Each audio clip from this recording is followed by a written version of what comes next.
He said it without flinching. That was the part that broke her. Not the words themselves, though those were brutal enough. It was the ease of them. The way Vincent Callahan leaned back in his leather chair, voice low and certain, and told his most trusted man, "If she ever fails me, I'll replace her." No hesitation, no flicker of doubt, just a fact, delivered the way you'd discuss replacing a faulty lock on a door. Charlotte stood frozen in the hallway outside his study, rainwater still dripping from her coat onto the marble floor, her hand pressed flat against the wall to keep herself upright. She had come home early. She had been excited. A small, stupid thing. A good day at the foundation. A dinner reservation she wanted to surprise him with. She had been smiling when she reached that hallway. She was not smiling now. If you have ever loved someone completely, given them the quiet, unguarded version of yourself that you've never shown another living soul, and then heard proof that it was always conditional, that somewhere in the fine print of their heart there was an exit clause written in permanent ink, then you already know exactly what Charlotte felt standing in that corridor. And if you haven't, stay with this story. Because what happens next will change how you see love, silence, and the terrible price of words never spoken. Hit the like button if you're already feeling this. Drop your city or country in the comments.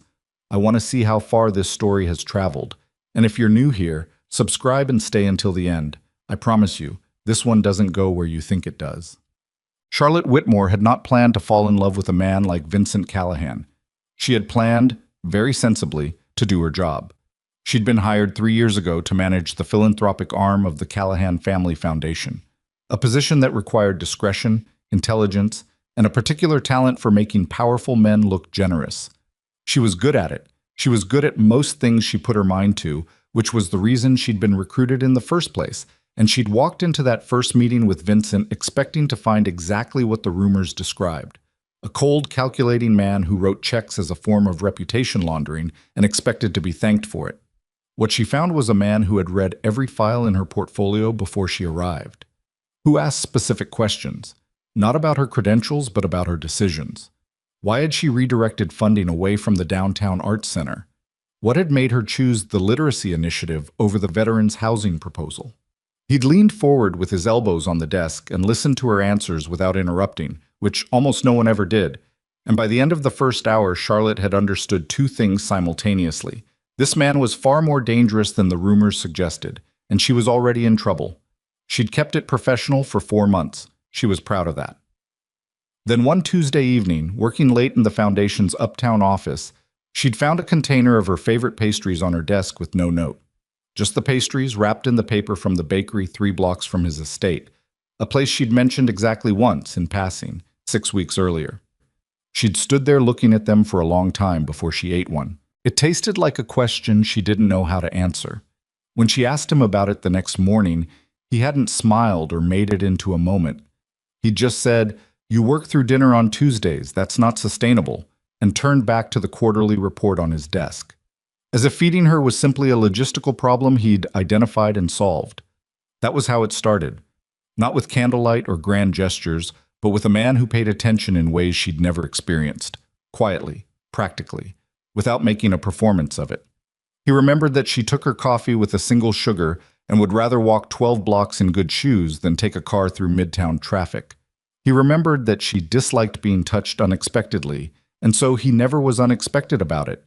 He always telegraphed it, a slight shift of his hand before it reached her shoulder, giving her the half-second to decide whether she wanted it or not. She almost always wanted it.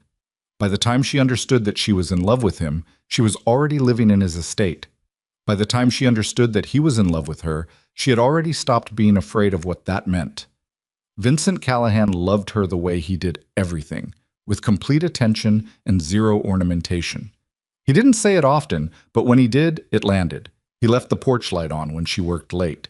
He kept her particular brand of tea in the kitchen, even though he thought tea was, in his words, a polite substitute for not actually drinking anything.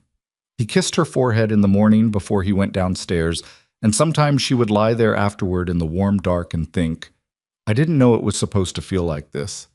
She had been a careful woman her whole life, measured, self-contained.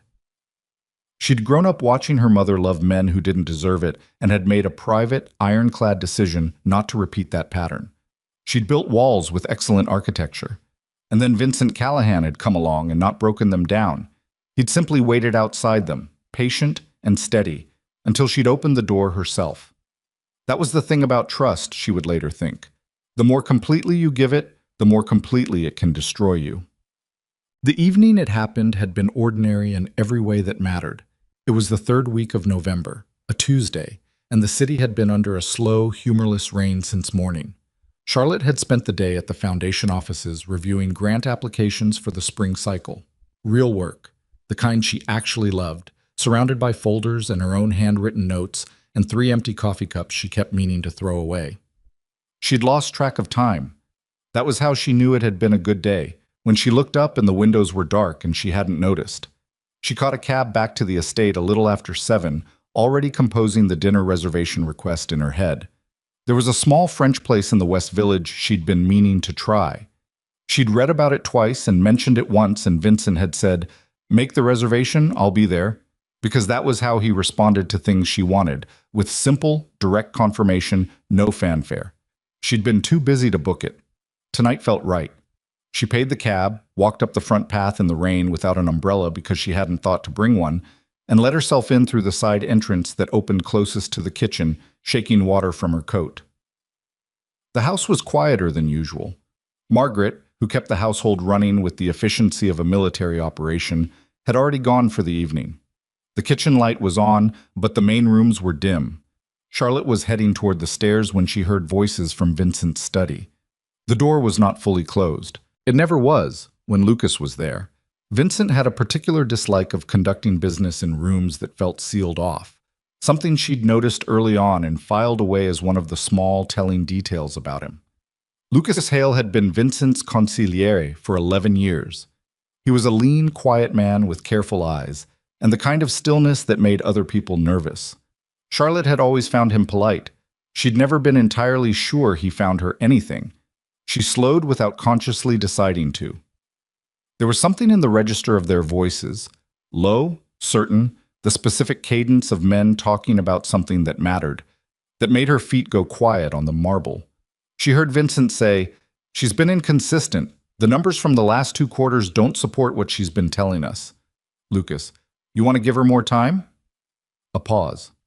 Then Vincent, in that voice he used when a decision had already been made and the conversation was merely the formality of stating it, "If she ever fails me, I'll replace her." That was all.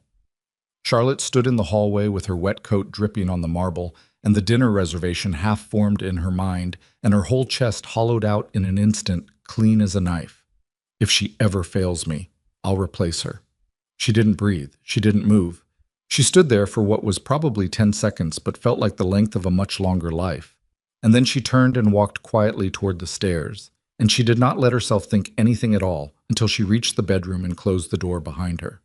She sat on the edge of the bed in her wet coat. The room was warm. There were fresh flowers on the dresser. He always had someone bring fresh flowers on Tuesdays, because she'd once said offhandedly that the start of the week felt long. The porch light was on downstairs, the way it always was when she came home late.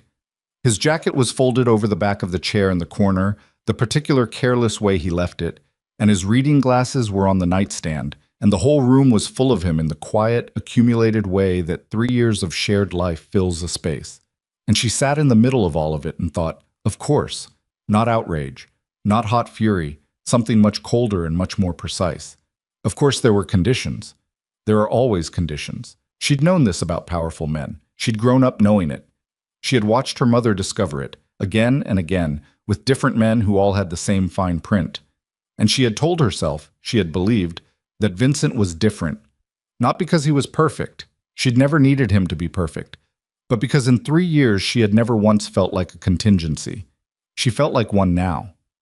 The worst part, the part that made it so precisely devastating, was that she couldn't even call it a betrayal. He hadn't lied to her. He'd just told his consigliere the truth in a room with a slightly open door, and she had heard it. And now she knew. The terms of this love, the architecture of it, how much space she occupied in his life and exactly how long she'd occupy it. As long as she didn't fail him. She pressed her hands together in her lap and looked at them. She thought about the pastries on the desk 4 months in. how she'd stood there reading significance into a bag of croissants like an idiot. She thought about the porch light. She thought about the way he said her name sometimes, quiet and without decoration, like it was simply the correct word for something he was thinking about. She thought about every small, careful gesture she'd catalogued and held up as evidence that this was real, that she was safe here. Had she been wrong about all of it?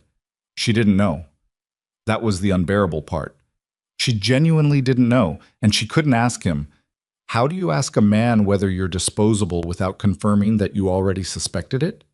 And so she was left sitting on the edge of their bed in a wet coat with 3 years of carefully assembled faith coming apart at the seams, and no clean way to tell whether it had ever been real or whether she'd simply been very, very good at wanting it to be. Downstairs, she heard the study door open, heard Lucas's voice, a brief closing exchange, then the front door, then silence. Then Vincent's footsteps on the stairs. She had about 30 seconds to decide what face to put on. She stood up, took off her coat, hung it on the back of the door, sat down again. He knocked twice, and he always knocked, even in their own room, another one of those details she'd loved, and opened the door and saw her. "You're back," he said. Something shifted in his expression when he looked at her, though she couldn't have named what. "You're soaking." "I forgot an umbrella." He crossed the room, picked up her coat from the door, and carried it toward the bathroom to hang it properly. As if the coat was the problem. As if the problem was the coat. "I thought we could get dinner," Charlotte said. "That place in the West Village." He came back out. "Now?" "If you're not too tired." He looked at her for a moment. Vincent Callahan had very dark eyes, and he used them with the same economy he used everything. Precise, deliberate, without waste. She had always found it impossible to lie to those eyes, which was one of the reasons she'd stopped trying about 2 years ago. She was lying to them now, or at least she was withholding, which was close enough. "Give me 20 minutes, he said. She nodded. He went to change. She sat on the bed and listened to the sounds of him moving in the dressing room and made a private interior decision that she would not think about this tonight. She would have dinner. She would be normal. And then she would figure out what the rest of her life looked like. That was the first lie she told herself. There would be many more before it was over. The dinner was fine. That was the word she kept coming back to, riding home in the back of the car with the rain still coming down, and Vincent's hand resting near hers on the seat without quite touching. Fine. The food was what the reviews had promised. The wine was good. Vincent had ordered for himself without consulting the menu at length, the way he always did, and had asked her 2 questions about her day and listened to the answers with his full attention, the way he always did. And at one point, he'd reached across the table and adjusted the angle of her water glass because the condensation was threatening to drip onto her sleeve, and she had thought, he notices everything about me, and none of it matters if I'm still replaceable. She smiled at the right moments. She laughed once. A real laugh, she was pretty sure. Some small involuntary thing that came out before she could stop it, because he'd said something dry and quietly funny, and her body had responded before her mind could intervene. She hated that she could still laugh. It would have been simpler if she couldn't. In the car home, he was quiet, looking at the rain on the window, and she looked at the side of his face and tried to see him clearly. This man she'd chosen. This man who kept the porch light on and remembered croissants and said, "I'll be there," when she made a reservation, who kissed her forehead before he went downstairs, and who held the weight of an empire in his hands, and somehow, inexplicably, still had enough attention left to notice when the condensation on her water glass was about to become a problem. If she ever fails me, I'll replace her. She turned back to the window. When they got home, the porch light was on. She looked at it as she walked up the front path. That particular light, the one he'd asked to have installed 6 months into their relationship, quietly, without explaining why. And she'd understood anyway. And she felt the grief of it land fully for the first time. She had thought that light meant, "You are always welcome here." She understood now that it might only mean, "You are welcome here for as long as you don't disappoint me." Those were very different things. She walked past it and went inside. And behind her, Vincent held the door, and the light stayed on long after they'd both gone to bed, illuminating the empty path, keeping faith with a version of the night that no longer quite existed. Charlotte woke at 4:17 in the morning and lay absolutely still. This was not unusual. She had always been a light sleeper, always surfaced from sleep at odd hours, and lay cataloging the sounds of whatever space she occupied, a habit from childhood, from the years of listening for footsteps in hallways, for voices pitched low enough to mean trouble. Old instincts. She'd thought she'd outgrown them. She hadn't. Vincent was asleep beside her. She could hear the slow, even rhythm of his breathing. He slept the way he did everything else, completely, without apparent conflict.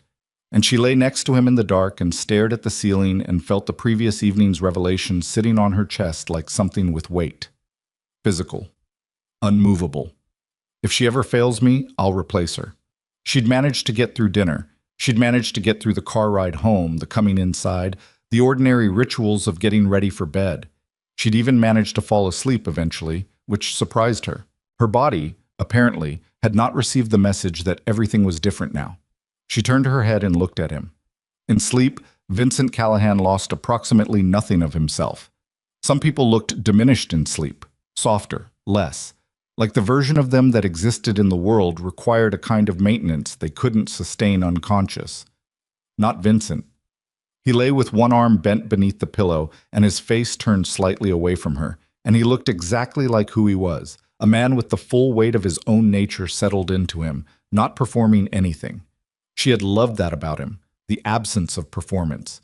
She looked at the line of his jaw, the gray at his temple that had appeared in the last year, that he hadn't commented on, and neither had she. Though she'd noticed it the first morning she saw it and felt something she couldn't name then and still couldn't now. Tenderness, maybe, or fear, or the particular ache that comes from watching someone you love show proof of time passing, replace her. She turned back to the ceiling. She needed to think about this clearly. She was a precise woman. She'd built her career on the ability to strip emotion from a problem and look at the actual structure of it. She could do that now. She could be logical. The logical facts were these. She had heard one sentence. She did not know the context. She did not know who they were discussing.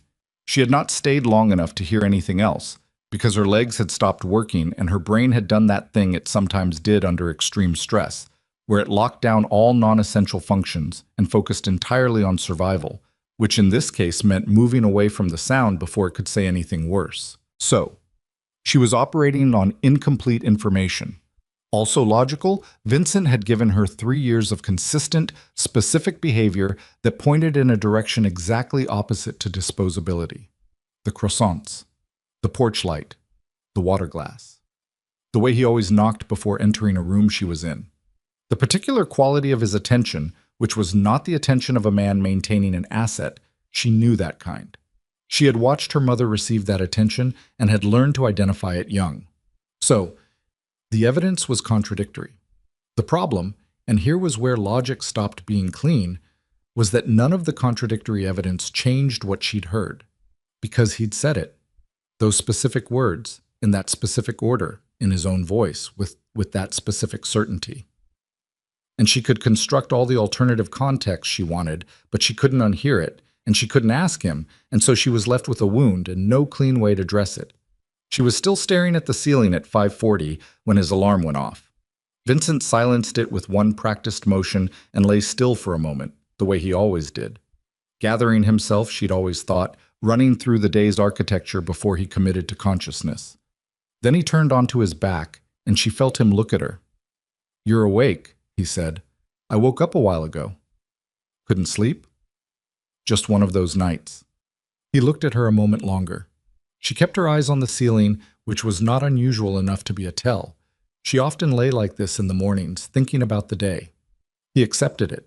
He always accepted her rhythms without requiring explanation, which had been one of the things she loved most about him, and now struck her as potentially just an efficient way to manage a person without requiring intimacy.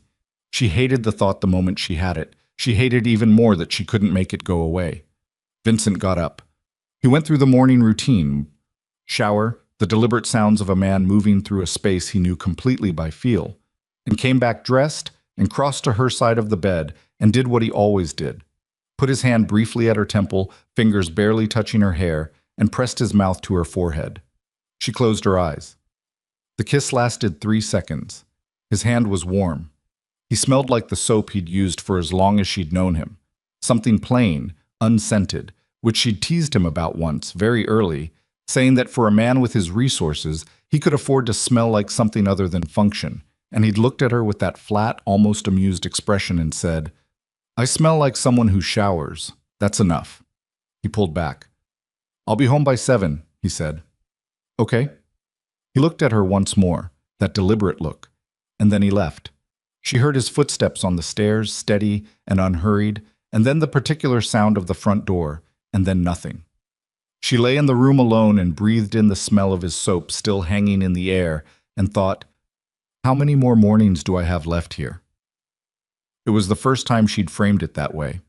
It wouldn't be the last. Well, she got through the next 3 days by being very busy.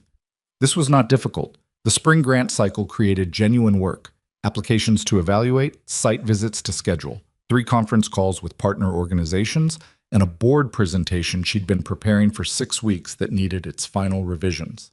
She had enough to fill every hour. She filled them. She arrived at the office before anyone else and left after everyone but the security desk. She ate lunch at her desk. She took notes by hand instead of on her laptop because the physical act of writing kept her mind from wandering somewhere she didn't want it to go, at least for a few minutes at a time. The first evening, Vincent texted at 6:15, "Running late, don't wait on dinner." She replied, "No problem," put her phone face down, went back to the grant report. The second evening, he was home at the time he'd said, and she was in the sitting room with her laptop, and he came in, loosened his tie, sat down across from her and said, "Tell me about your day."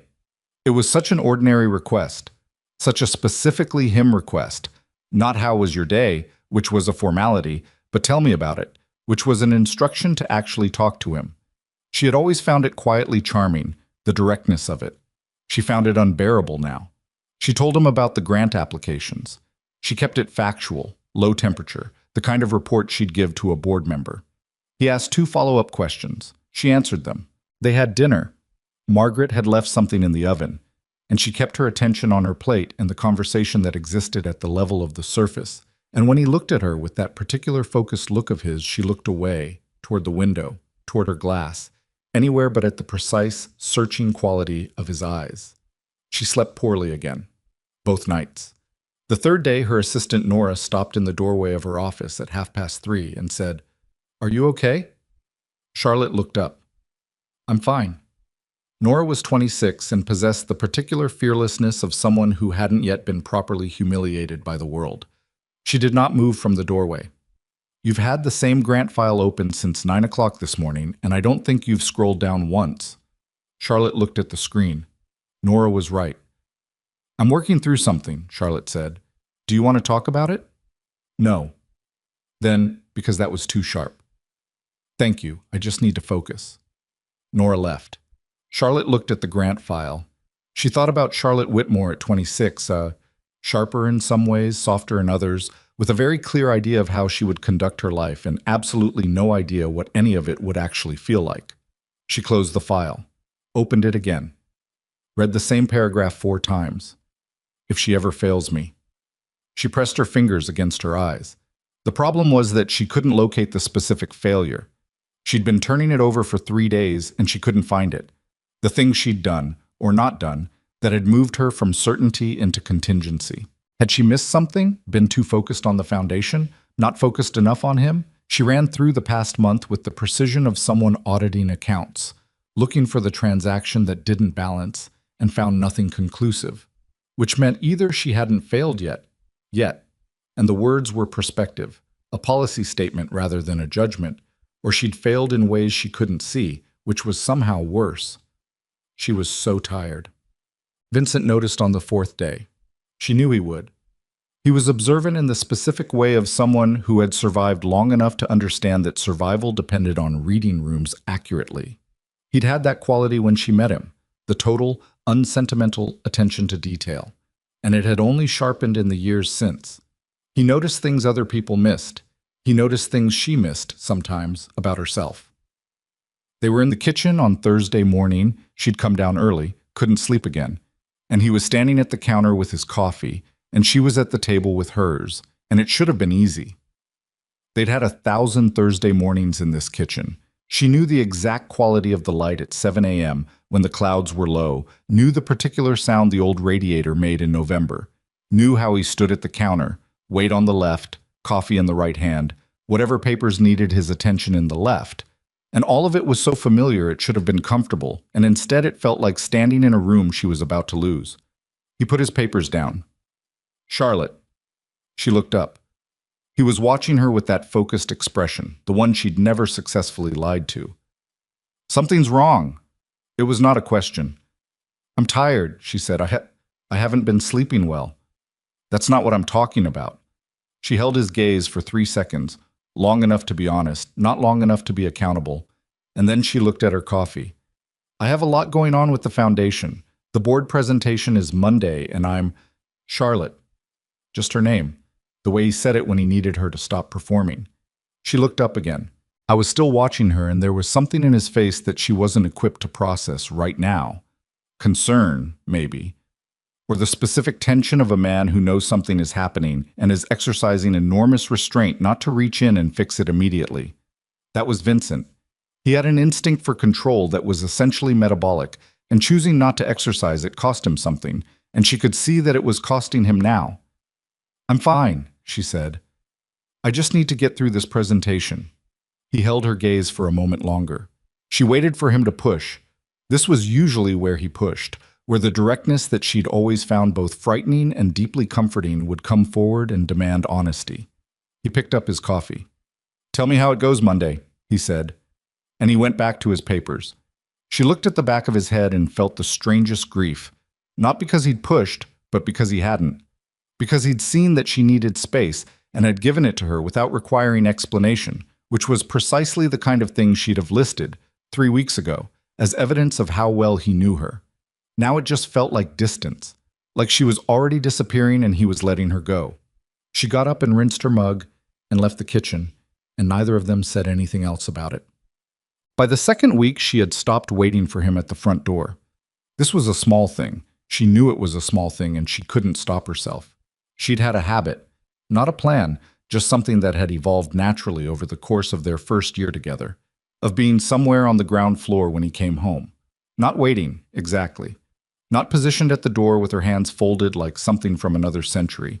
Just present. Available. In the kitchen or the sitting room, within earshot, so that the first thing he encountered when he came through the door was not an empty house. She stopped. She started going upstairs earlier, taking books to bed, her laptop, work she could ostensibly finish there as well as anywhere. When she heard his key in the lock, she stayed where she was and listened to the sounds of him coming home. The door, his footsteps, the brief pause in the hallway that she now understood was the moment he oriented to the house, checked the quality of the silence, and she stayed very still upstairs and waited for the sounds to reach her. She hated herself a little for it. Vincent came upstairs on the second evening of this new arrangement and stood in the doorway and looked at her with her book, which she hadn't read a page of.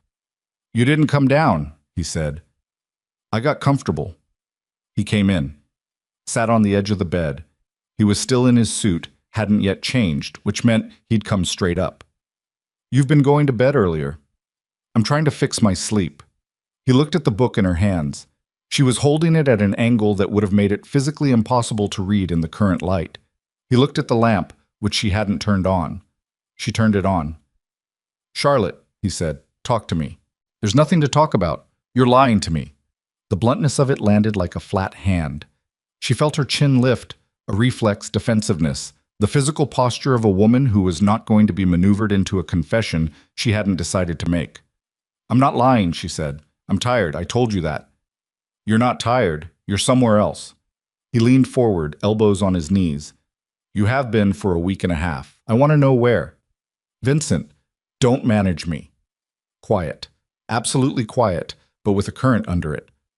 "Don't give me the voice you use when you're handling a difficult board member. I know the difference." She looked at him. He looked back, and she saw it then. Not anger. Something that might have been fear, if Vincent Callahan was capable of fear in the ordinary sense, which she'd always suspected he was, but had only seen evidence of twice in 3 years, both times involving her. His hands were clasped between his knees and his jaw was tight, and his eyes were doing that thing where they went very still, like he was forcing them to stay neutral. She could have told him. That was the thing she would think about later, in the long months of what came after. She could have told him right there, in the lamp-lit room with the rain starting up again outside, and his hands clasped hard enough that the knuckles were pale. She could have said, "I heard you, Vincent. I heard what you said to Lucas. I need to know if it was about me." She could have given him the chance to answer. She didn't, because here was the other possibility, the one she hadn't let herself look at directly, the one that existed in the periphery of all her sleepless hours. What if she asked and the answer confirmed it? What if she asked and he said, "Yes, of course it was about you. That's the agreement. That's always been the agreement. What did you think this was?" What if she had been right, and asking the question meant she could no longer pretend there was another explanation? The not knowing was terrible, but it was survivable. She was surviving it. The knowing might not be. "I'm fine," she said. "I just need some time." Vincent looked at her for a long moment. She watched something move through him, the effort, she understood, of not pushing. He stood up, crossed to the dresser, began removing his watch, his cufflinks, the small rituals of a man unwinding a day. "Okay," he said, quietly. Just that. She picked up her and stared at the page and didn't read a single word. She missed the charity gala. This was not a small thing, and she knew it when she did it. The Callahan Foundation's annual winter fundraiser was one of the two most visible events on the philanthropic calendar.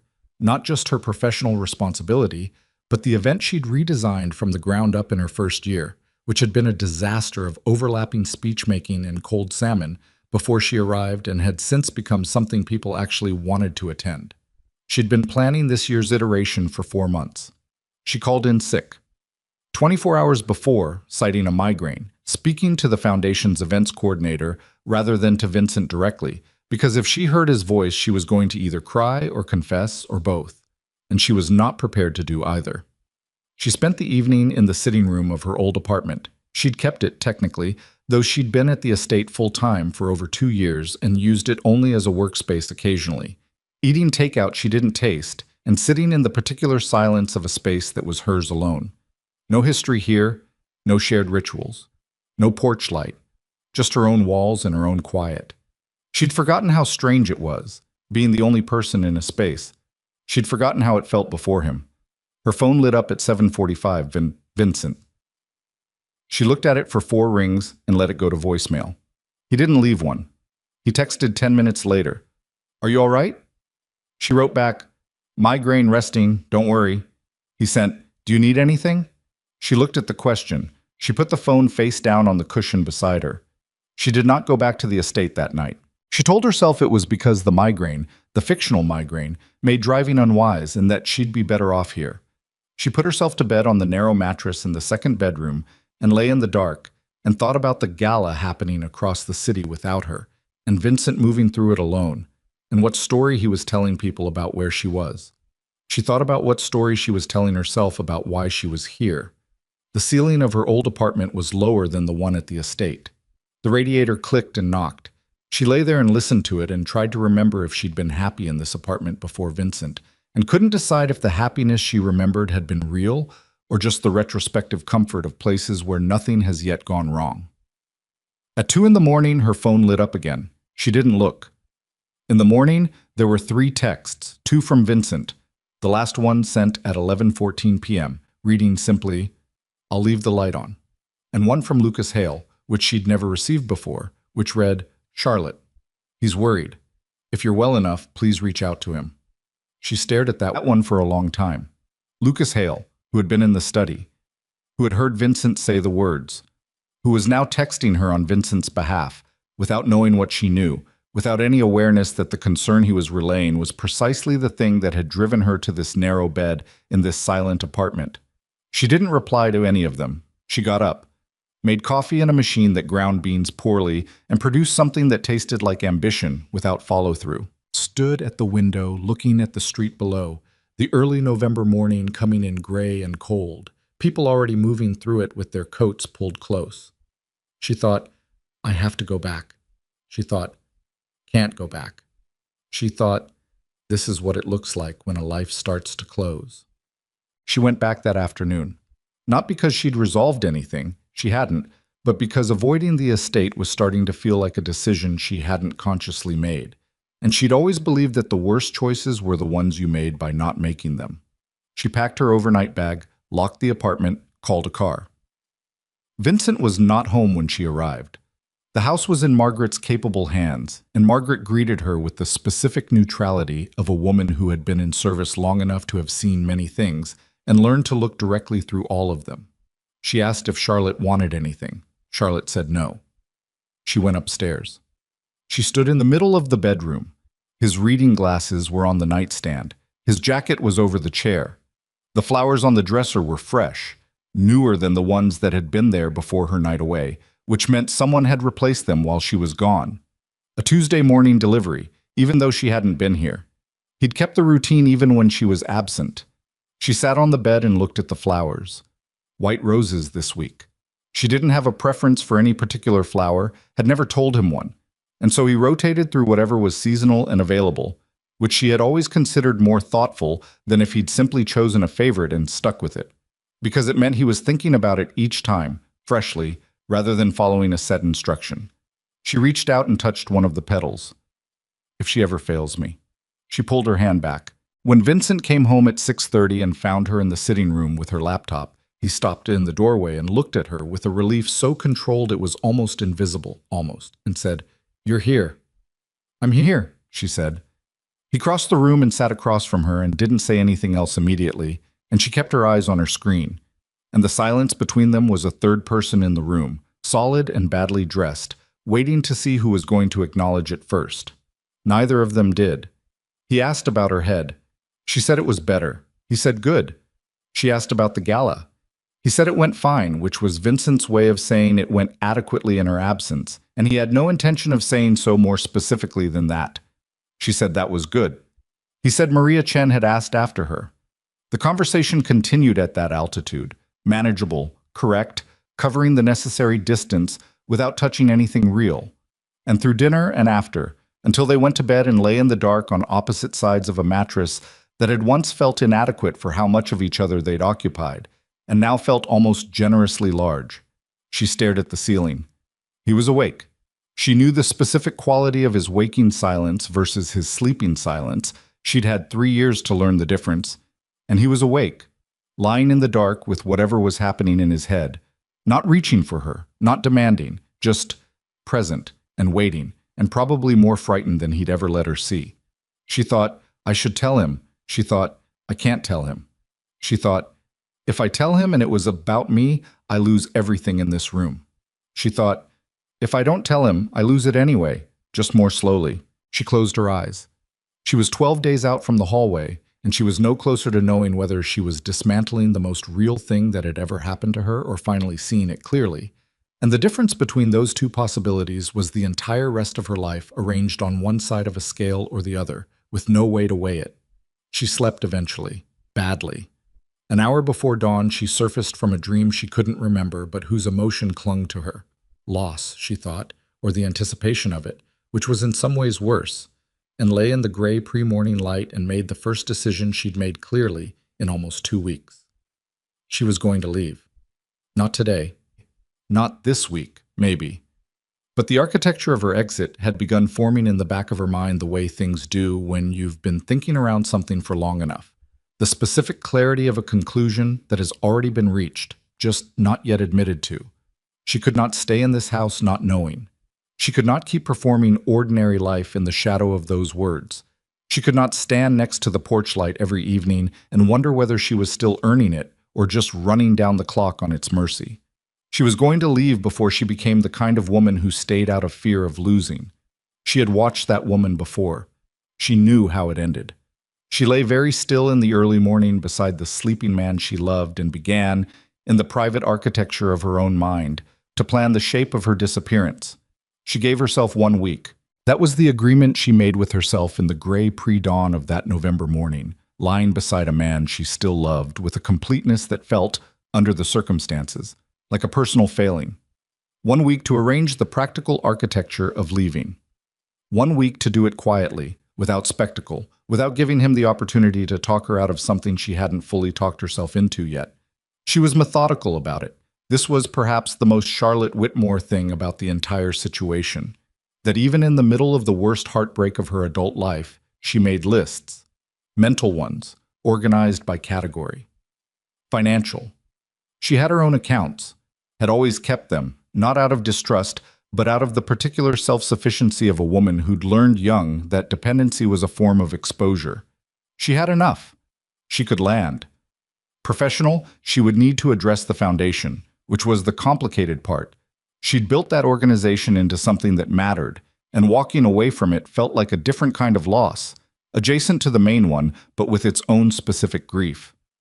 Personal, the apartment, which she'd kept and now understood she'd kept for a reason, some subterranean instinct she hadn't let herself acknowledge. The ring. She thought about the ring. Vincent had given it to her 14 months ago, on a Tuesday. She'd noticed the day and teased him about it, said he had a Tuesday fixation, and he'd looked at her with that almost amused expression and said, "Tuesdays are when you're most yourself. You've stopped trying to be impressive by Tuesday." It was, she had thought then, the most Vincent thing anyone had ever said to her. She'd worn it every day since. She looked at it now, in the early morning light. The modest band she'd chosen herself from 3 options. He'd presented without comment, no pressure, just 3 boxes open on the table and his eyes on her face while she decided. She would leave it behind. Whatever else she took or didn't take, the ring stayed. It wasn't hers to keep if the context that had made it meaningful no longer existed. She got through the week by moving very carefully, the way you move through a room in the dark, hands out, measuring distance, not rushing, trusting that if you're deliberate enough you won't break anything before you're ready. She went to the foundation. She completed the board presentation, which went well.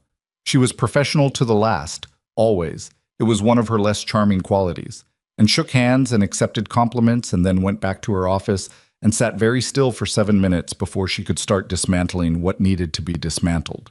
She spoke to the foundation's deputy director, a steady and capable woman named Priya, who had been with the organization for 4 years and was, Charlotte had always known, more than ready to step into an expanded role. She framed it as a conversation about leadership development. She asked Priya to take point on the spring grant cycle. Priya said yes, efficiently, without excessive surprise, which told Charlotte that the transition had probably been more visible to the people around her than she'd realized.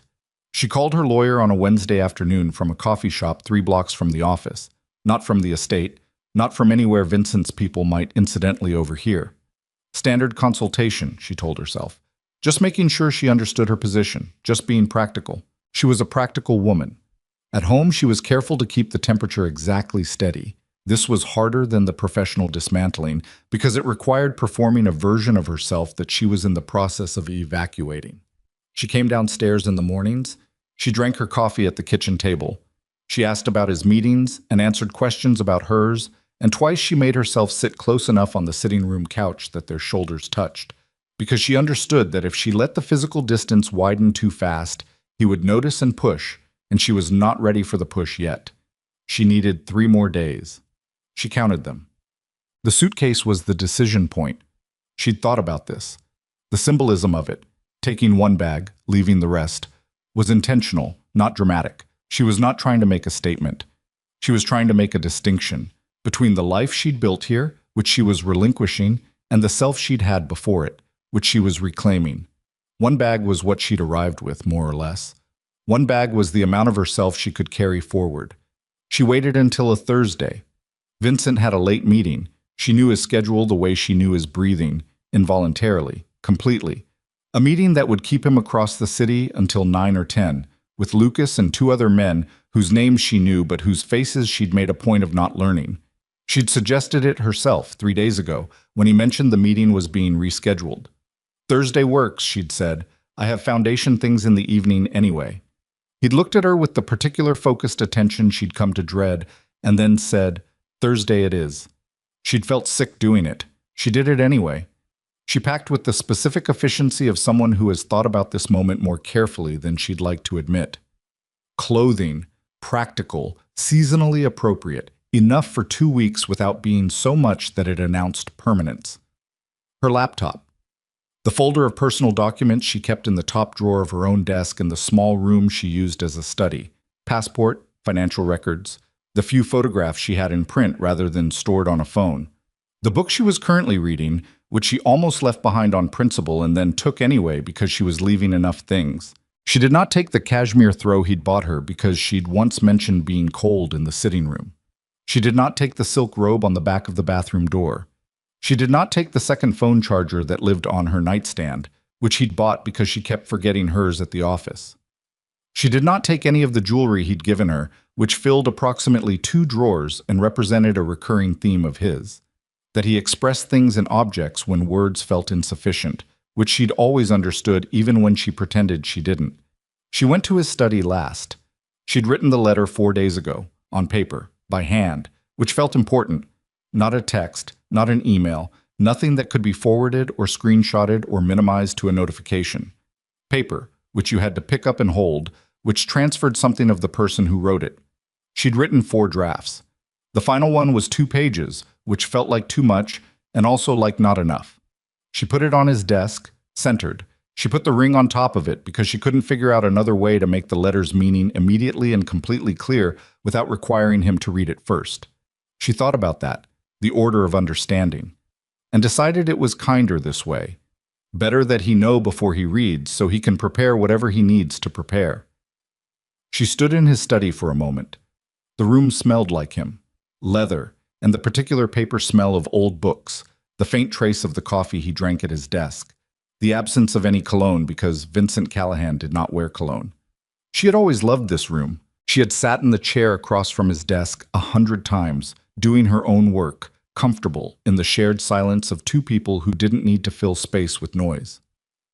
She had sat in that chair the evening it ended, coming in from the rain, coat dripping, heart intact. She picked up her bag and left. The cabin in Connecticut belonged to her college friend Dana, who spent winters in San Francisco and left the key under the 3rd stone to the left of the back steps, an arrangement they'd maintained for years based on mutual trust and the understanding that sometimes people needed somewhere that wasn't their life. Charlotte had called Dana from the coffee shop the same day she'd called her lawyer.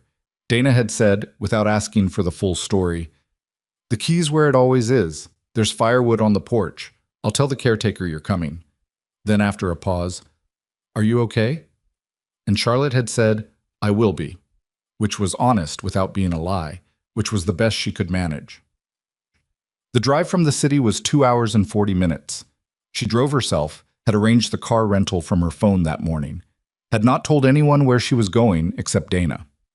She drove through the late afternoon into the early evening, and when the city receded behind her and the roads opened up and the trees came in on both sides, bare now, November stripped, the particular skeletal honesty of late autumn New England, she felt something in her chest loosen slightly. Not better, not resolved, just a small easing of the specific pressure that came from maintaining a performance in close quarters with its audience. She found the key where Dana said it would be.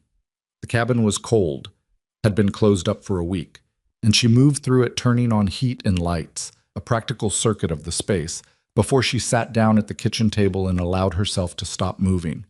She sat there for a long time. She thought about Vincent coming home to the silent house, the letter, the ring. She thought about the exact quality of the silence he would walk into. She knew this house's silences by type, could distinguish the empty but expecting silence from the genuinely vacant kind, and what it would tell him before he even reached his study. She thought about his face. She pressed her palms flat on the table and breathed. She had done the right thing. She had made the only choice available to a woman who refused to spend her life waiting to be found insufficient. She had been honest in the letter. Not brutal, but honest, which was harder. And she had left cleanly, without a scene, without putting him in the position of having to say something irreversible. She had been, by every measure she could apply, decent. She still felt like she'd amputated something. She made herself tea in Dana's kitchen, using the box of tea bags in the 3rd cabinet where it had been kept for years, and sat with it at the table and watched the darkness outside the window settle into the particular density of rural November nights. No city glow, no street noise, just the wind in the bare trees and the sounds of the cabin adjusting to warmth. Her phone was on the table in front. It had not rung. She checked the time, 9:47. He'd be home by now. He was always home by 10 on late meeting nights, earlier if the meeting resolved quickly, which this one might have. She'd heard him mention to someone that the agenda was short. She looked at the phone. She turned it face down. She went to bed at 10:30 and lay in the narrow cabin bed in the dark and waited for the phone to ring from the other room. And at midnight it finally did. Once, twice, 3 times. And she lay there and let it, and counted the rings the way you count something you're not sure you can afford. He didn't leave a voicemail. She closed her eyes. She'd been at the cabin 4 days when Lucas Hale knocked on the door. She heard the car first, tires on the gravel access road moving slowly, the specific sound of someone who knows where they're going but is being careful about it. She was at the kitchen table with her laptop and a second cup of coffee and a grant report she'd promised to consult on for Priya. And when she heard the car, she went still the way animals go still, the deep involuntary stillness of something that doesn't yet know if it needs to run. She went to the window. The car was black. Late model, no plates visible from this angle. One person inside, well, she could see that much. And then the door opened and Lucas Hale unfolded himself from the driver's seat, and she felt her stomach drop precisely 2 inches. She stood at the window and watched him walk to the front door and knock 3 times. Deliberate, unhurried, the knock of a man who knows he'll be answered and is prepared to wait. She could not answer it. She understood this even as the not answering had a brief, vivid appeal. He knew she was here. The rental car was in the drive, the lights were on, the smoke from the fireplace she'd lit that morning was still threading upward. She was unambiguously present. She opened the door. Lucas looked at her. His face was doing its default thing, unreadable, the surface perfectly composed. But there was something in his eyes that she'd never seen there in 3 years of polite professional coexistence. Not warmth. Something more complex than warmth. Concern, maybe, but the kind that didn't know what to do with itself. "Charlotte," he said, "how did you find me?" "You rented the car on a card. It wasn't difficult." He paused. "May I come in?" "Did he send you?" A brief hesitation. "No." She looked at him for a moment, reading the specific geography of his stillness, which she'd had 3 years to learn and had always found difficult.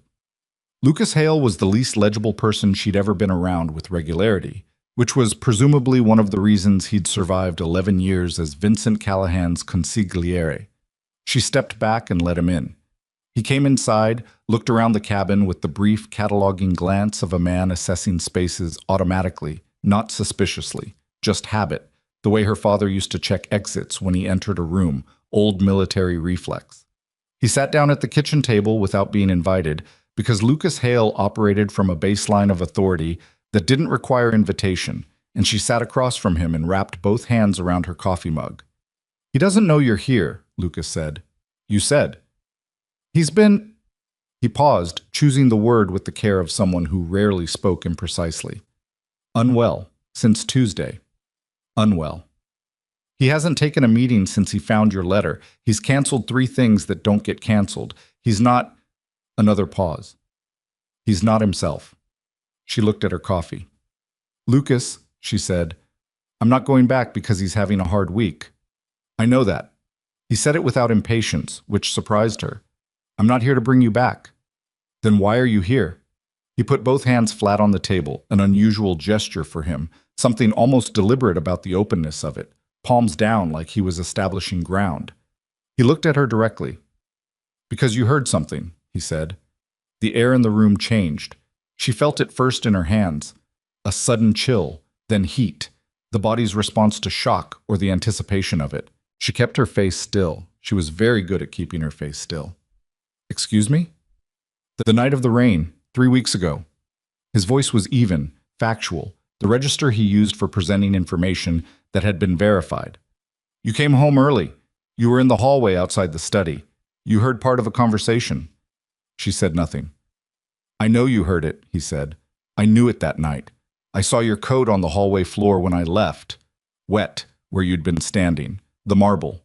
I knew." He took a breath. "I should have said something then. I didn't. That was a mistake. I'm here because that mistake has cost more than I intended." Charlotte looked at him. Her hands around the mug were very still. "What do you want me to say?" "Nothing yet." He held her gaze. "I want you to hear something first." "I heard enough."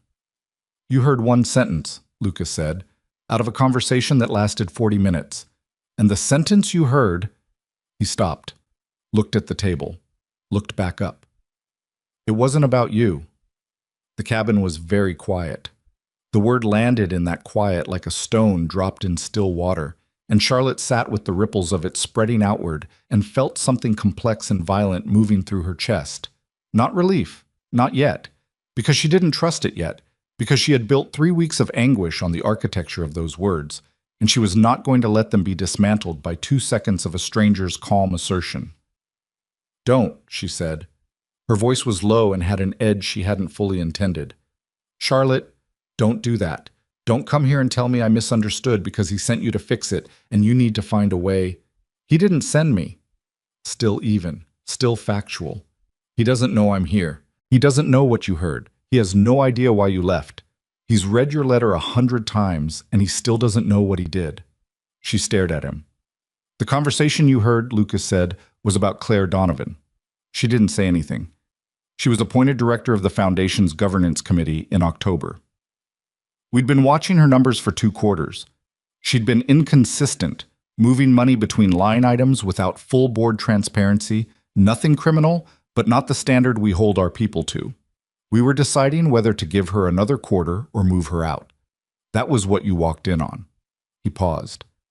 Vincent said what he said about Claire Donovan, a person who has been in the organization for 4 months and whom he has never, to my knowledge, mentioned in your presence. The room was absolutely still. Charlotte looked at Lucas Hale's face and looked for the thing that would tell her he was managing her, the fractional oversell, the careful placement of detail that signaled construction rather than recollection. She'd been trained to look for it. She'd been looking for it her whole adult life. She couldn't find it. "Say it again," she said. "The conversation was about Claire Donovan, not you. It has never been about you." He let that sit for exactly the right amount of time. "In 11 years, I have never heard Vincent Callahan speak about you in those terms. Not once, not privately, not in anger, not hypothetically." Another pause, and she understood this one cost him something. Lucas Hale did not make personal statements freely. "You are the only person I have watched him be afraid of losing." Charlotte put her mug down. She put it down because her hands had started to shake. A fine, involuntary tremor, not dramatic, not collapsing level, just the physical evidence of something enormous moving through her, and she did not want to hold something breakable right now. She pressed her hands flat on the table. Same gesture Lucas had made, she noticed distantly. Palms down. 3 weeks, she said. "Yes. I have been—" She stopped. Started again. "Left him because of something he said about a person I've never met." Lucas said nothing, which was its own kind of answer. She stood up. She didn't know she was going to until she was already standing, pushing back from the table, crossing to the window. The lake was visible from here. Dana's cabin sat at a slight elevation, and through the bare trees you could see the gray water in the afternoon light. She stared at it and tried to locate herself in the specific geography of what she'd just been told. Not about her. 3 weeks. 3 weeks of sleepless mornings and tactical coffee cups and the slow, deliberate dismantling of the most real thing in her life. The suitcase. The letter. The ring she'd set on top of it as a kind of punctuation mark, as if to say, "I understand the terms, here is my response." The drive up here through the bare November trees, telling herself she was being practical, telling herself she was protecting herself, telling herself this was the decision of a woman with self-respect. She had been protecting herself from a sentence that had never had her name on it. "Charlotte," Lucas's voice from the table. She turned. I was watching her with something she'd never expected to see on his face in this life. Not pity, which she would have resented, but the specific uncomfortable expression of a man who understands he is in the presence of a grief he helped cause by omission. "I should have said something that night. I saw your coat. I knew. I made a calculation." He paused, and something moved behind his eyes, a rare thing, almost like self-recrimination. "I made the wrong one." "Why are you telling me now?" "Because he's coming apart." Simple. Direct. The voice of a man who has weighed something and reached a verdict. "And you deserve to know the truth regardless of what you do with it." She looked at him for a long moment. The shaking in her hands had not stopped. She pressed them harder against the table's edge. "He doesn't know," she said. Not a question. "He doesn't know what you heard. He doesn't know about Claire Donovan being the subject. He only knows that you left. And the letter. And the letter. Which he's read, Lucas said, and which he's responded to by canceling his schedule and sitting in a house with the porch light on. She closed her eyes. The porch light. Even now. Even without understanding why she'd left, without knowing what had broken the thing between them, he'd left it on. As if she might still come back. As if the gesture still meant what it had always meant, regardless of whether there was anyone left to mean it for. She pressed the back of her hand against her mouth. "I need you to go," she said. Her voice was steady, barely. Lucas stood. He reached into his jacket, a careful, deliberate movement, nothing sudden, the movement of a man conscious of his reputation in enclosed spaces, and set a folded piece of paper on the kitchen table. His schedule, the next 72 hours. "I thought you might want to know where he is and where he isn't." He buttoned his jacket. "What you do is your business, Charlotte. I'm not here to make that decision for you." He walked to the door, paused with his hand on the frame, back to her. "For what it's worth," he said.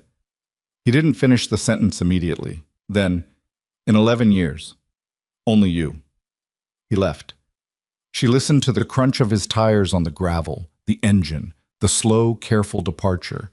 And then there was nothing but the wind in the trees and the distant gray shimmer of the lake and the folded piece of paper on the table that she wasn't ready to touch yet. She sat back down. She sat for a long time, and the afternoon light moved through the window and the fire in the other room burned down to embers. And she sat with the specific weight of realizing that the worst thing you can do to yourself is confirm a fear you invented. She had taken apart her own life. She had packed a bag and written a letter and driven 2 hours and 40 minutes away from the man she loved because she had heard one sentence in a hallway and had not walked through a door and asked a single question. She was a precise woman. She prided herself on it. She stripped emotion from problems and looked at structures. She made lists. She was methodical. She had heard half of a conversation and had not, in 3 weeks, once considered that she might be wrong. She looked at her hands. They had stopped shaking, finally. They were just her hands, familiar, capable, currently folded on a kitchen table in a borrowed cabin, while her whole life waited at the other end of a 2-hour highway for her to decide what to do with it. She reached for the piece of paper Lucas had left. She unfolded it, read it. It was exactly what he'd said, Vincent's schedule. The next 72 hours, written in Lucas's precise, minimal hand. No address for the estate. He hadn't included that, which was its own kind of statement, the assumption that she already knew how to find her way home. She set the paper down. Outside, the light was fading. The lake had gone from gray to a dark and unreadable pewter, the trees at its edge mere shapes against the dimming sky. In an hour, it would be full dark out here, the particular total darkness of a place without city light, the kind of dark that makes you aware of exactly how much of what you thought you could see was just ambient glow borrowed from other people's lives. She thought about Vincent in the estate with the porch light on. She thought about herself here, in the dark, with a piece of paper and the ruins of a misunderstanding large enough to reshape both their lives. She thought about what it meant, not the misunderstanding itself, which was almost beside the point now, but the shape of it. The reason she had heard one sentence and had not asked the question. The reason she had spent 3 years loving a man with her whole self and had still, in the first moment of real uncertainty, believed without hesitation that she was expendable, that the fine print had always been there, that she had always been the kind of person who could be replaced. She hadn't been afraid of Vincent. She had been afraid of herself, of the version of herself that believed she wasn't worth keeping. And she had run from a man who left the porch light on to protect herself from a sentence he'd never said. She stood up. She did not feel better exactly. The clarity she'd just arrived at was not the comfortable kind. It had edges, and it implicated her in ways she was going to have to sit with for a long time. But it was real, which was more than the story she'd told herself for 3 weeks had been. And she had always, even at cost, preferred real to manageable. She went to the window one more time.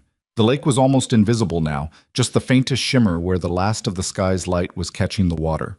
She stood there and looked at it and made the second clear decision she'd made since this started. She was not going back tonight. Not like this. Frantic, overwhelmed, careening back into his arms because the reason she'd left had just been removed. That was not how she wanted to do this. She owed them both more than that. She would go back. But she would go back as herself. Not as relief, not as a correction, not as a woman who had just been told she was wrong and was rushing to apologize for the inconvenience of her own feelings. She would go back when she knew what she wanted to say. She went to find more firewood. The night came in fully, cold and starless under a thick cloud cover, and the cabin filled with the sound of the fire she rebuilt, and the distant sound of the lake, and her own breathing. And Charlotte Whitmore sat in the warmth she'd made herself and began, carefully and without rushing, to figure out what a woman said to a man she'd half destroyed with a silence she should never have kept, and what, if anything, came after the truth. She left the cabin at 6:40 in the morning, not because she'd decided in the night.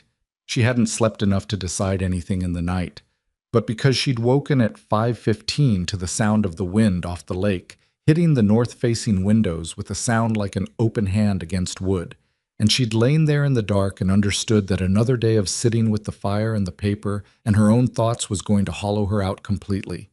She had been still long enough. Stillness had gotten her here. She packed what she'd unpacked, made the bed with the same mechanical care she always brought to borrowed spaces. You leave a place the way you found it. That was the rule, her mother's rule, one of the few that had actually served her. She washed her mug and the plate from last night's dinner and dried them and put them back exactly where they'd been. She wrote Dana a note, short, not explanatory, just, "Thank you. I'll call soon. See," and left it on the counter with the spare key. She sat in the rental car in the dark driveway for 3 minutes before she started it. She thought, I don't know what I'm going to say. She started the car. She drove south through the early morning, the roads empty and the sky still fully dark for the first hour, the trees on both sides of the highway bare and black against the slightly lighter black of the sky. The heat came up slowly in the car, and she drove without music, without podcasts, without anything that would give her mind something external to process, because what she needed to do right now was not consume, but metabolize. She needed to go through, not around. What Lucas had told her had not, in the night, become simpler. She'd hoped it might. Sometimes things that feel enormous at 5 in the afternoon look manageable by morning, the way fevers break, some natural diminishment. It hadn't. If anything, it had become more complex, the way a landscape reveals itself fully only when you've had time to look at all of it. The central fact was this. She had heard a sentence and she had not asked a question.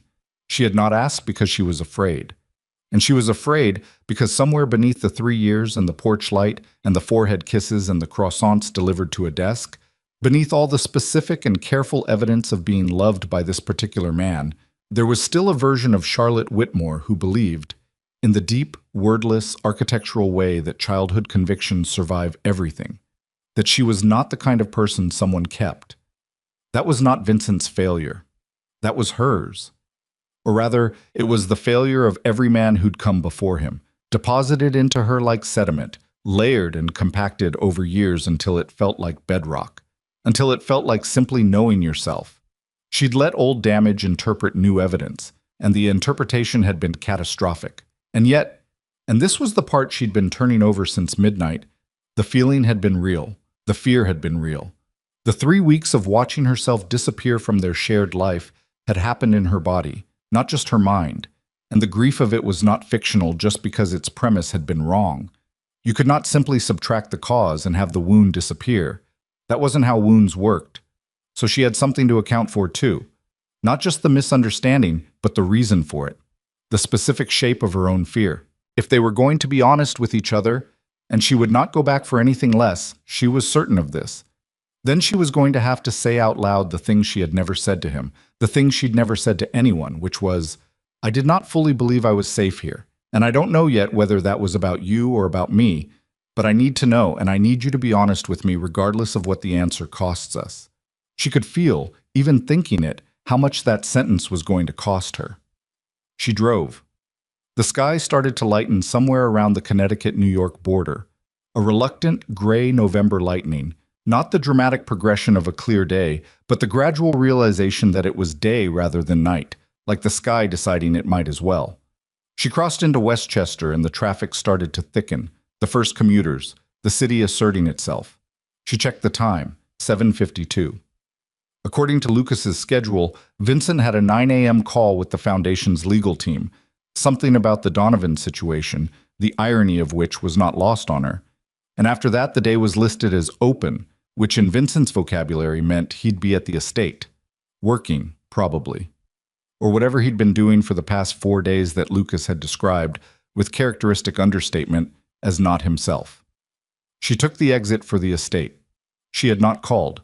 She'd thought about it, had picked up her phone twice in the cabin and set it back down, and had decided against it both times. Not out of cruelty, but out of a clear understanding of her own limits. She could not say any of what needed to be said through a phone. She needed the room and the actual air between them and the ability to watch his face and let him watch hers. Everything that mattered between two people happened in the space between them, not across a signal sent between satellites. She would either find him there or she wouldn't.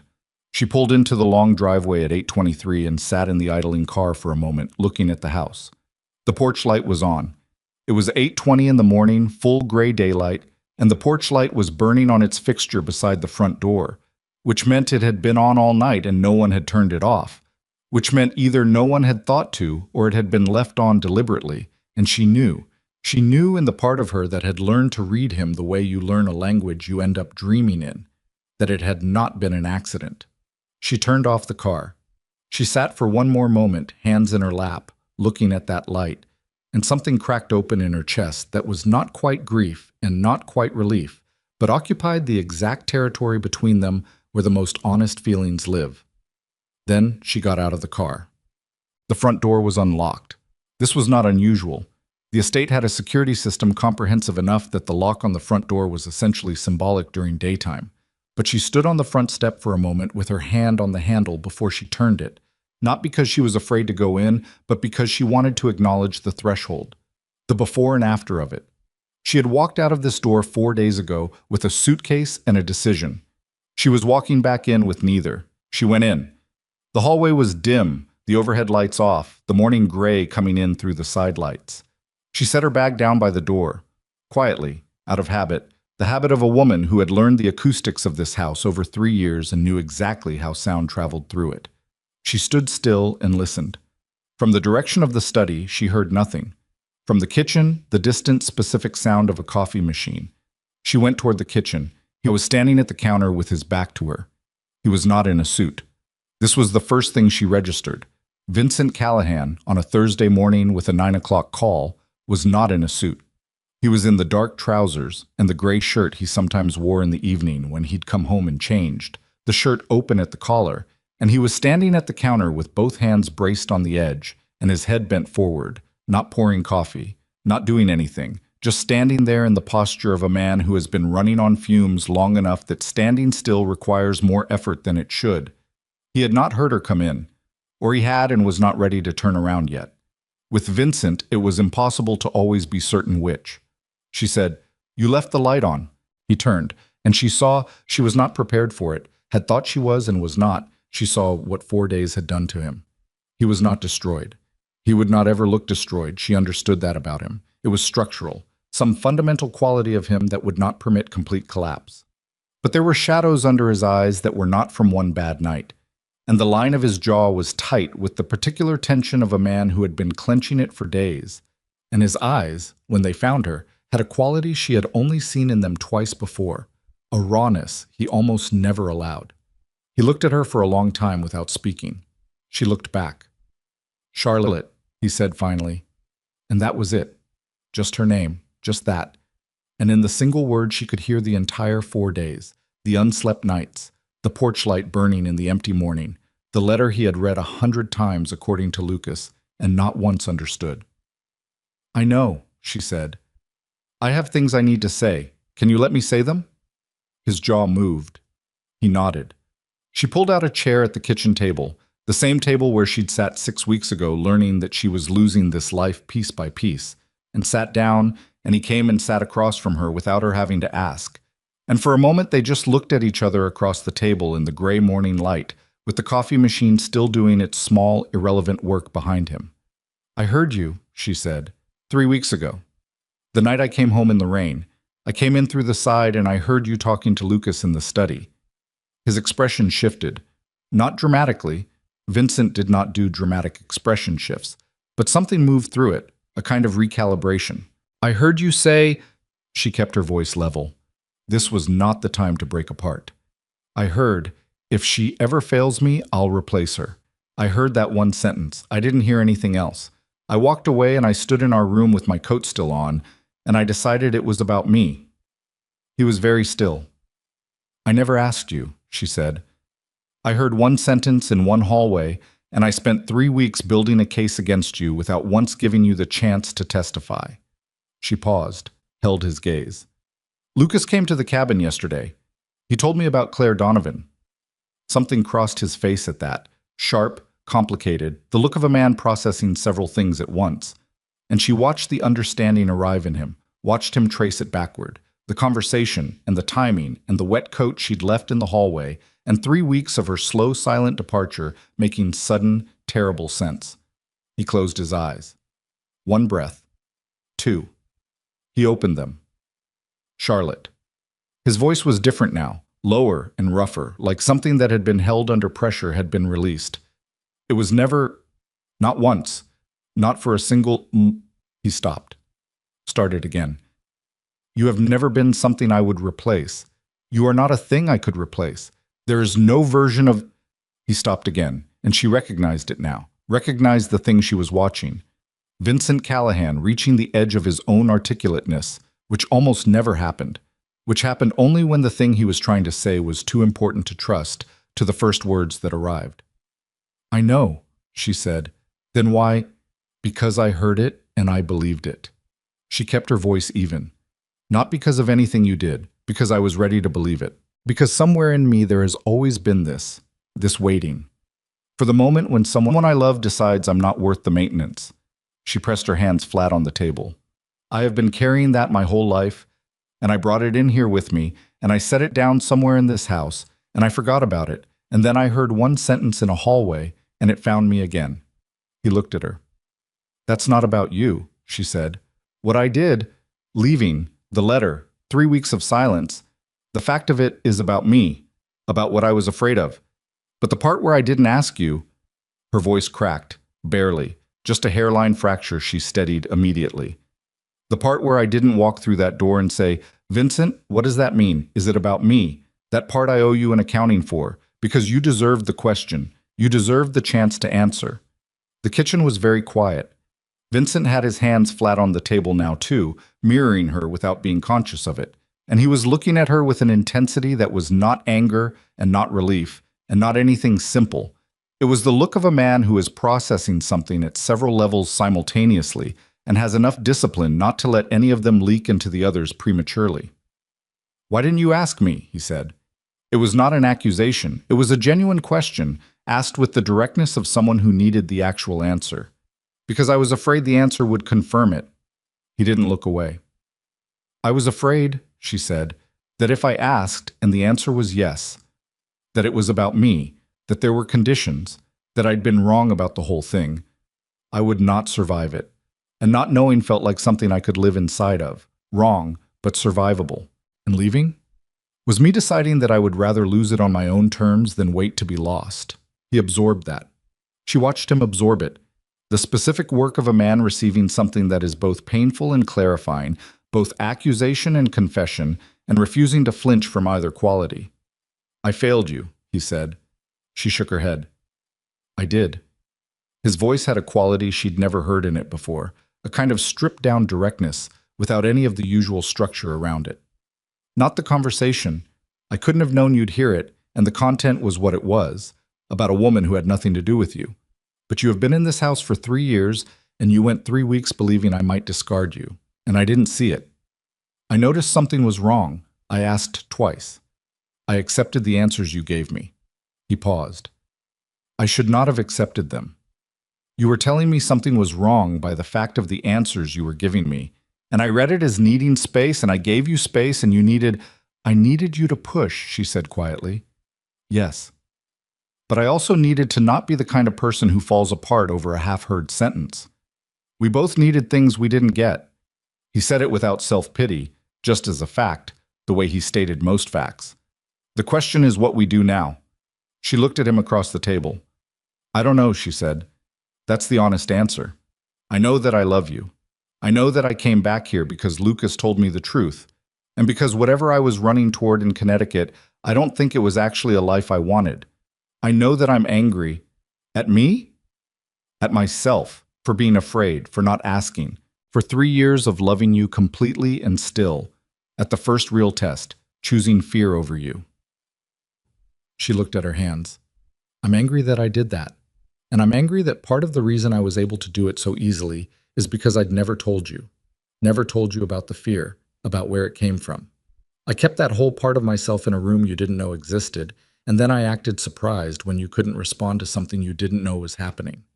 The coffee machine made its final sound and went quiet. Neither of them moved toward it. Vincent said, I need you to tell me. Now? When you're ready. He held her gaze. All of it. The fear and where it started and why you could listen to one sentence in a hallway and believe it was about you. I want to understand that. Not to fix it. He caught himself, and she almost smiled because fixing things was so deeply his instinct that the effort to override it was visible. Not to fix it, to understand it. That's going to take more than a morning. I know. And it's going to require... She stopped, looked at him directly. It's going to require you to be honest with me about things I haven't asked about yet. About how you see us. About what this is. About whether the life we've been living here is the one you actually want or the one you've constructed and I've filled a role in. His jaw tightened. You have never been a role. I know that now. But I need to hear you say it. I need to hear things said out loud that we have both been... We've been so quiet, Vincent. We've been so careful and so quiet with each other, and I didn't know how much danger that was until it was already the reason everything went wrong. She met his eyes. I need words. I need actual sentences. Not the porch light, not the flowers, not the croissants. Those matter. Those are real. I'm not diminishing them. But they can't be the whole language. I need the actual words. He sat with that. She waited. Vincent Callahan was not a man who spoke quickly when something mattered. She had learned this early and had come to understand it as a form of respect, the refusal to produce language faster than it could be true. She waited and watched him and felt the kitchen around them in a way she hadn't felt a room in weeks, fully, present, without the dulling film of performed normalcy. I love you, he said. I have been, since before I understood that I was. Since that first meeting when you told me exactly why you'd redirected the Downtown Arts Center funding and looked at me like you expected me to disagree and were completely prepared to defend it. Something moved in his eyes. Not sentiment, but the very specific look of someone locating a precise and important memory. I understood, sitting across from you at that table, that you were going to be a problem for me. She felt her throat tighten. Not because you were difficult, because you were real. You were the most real person I'd been in a room with in years, and I didn't know what to do with that. He paused. I still don't, sometimes.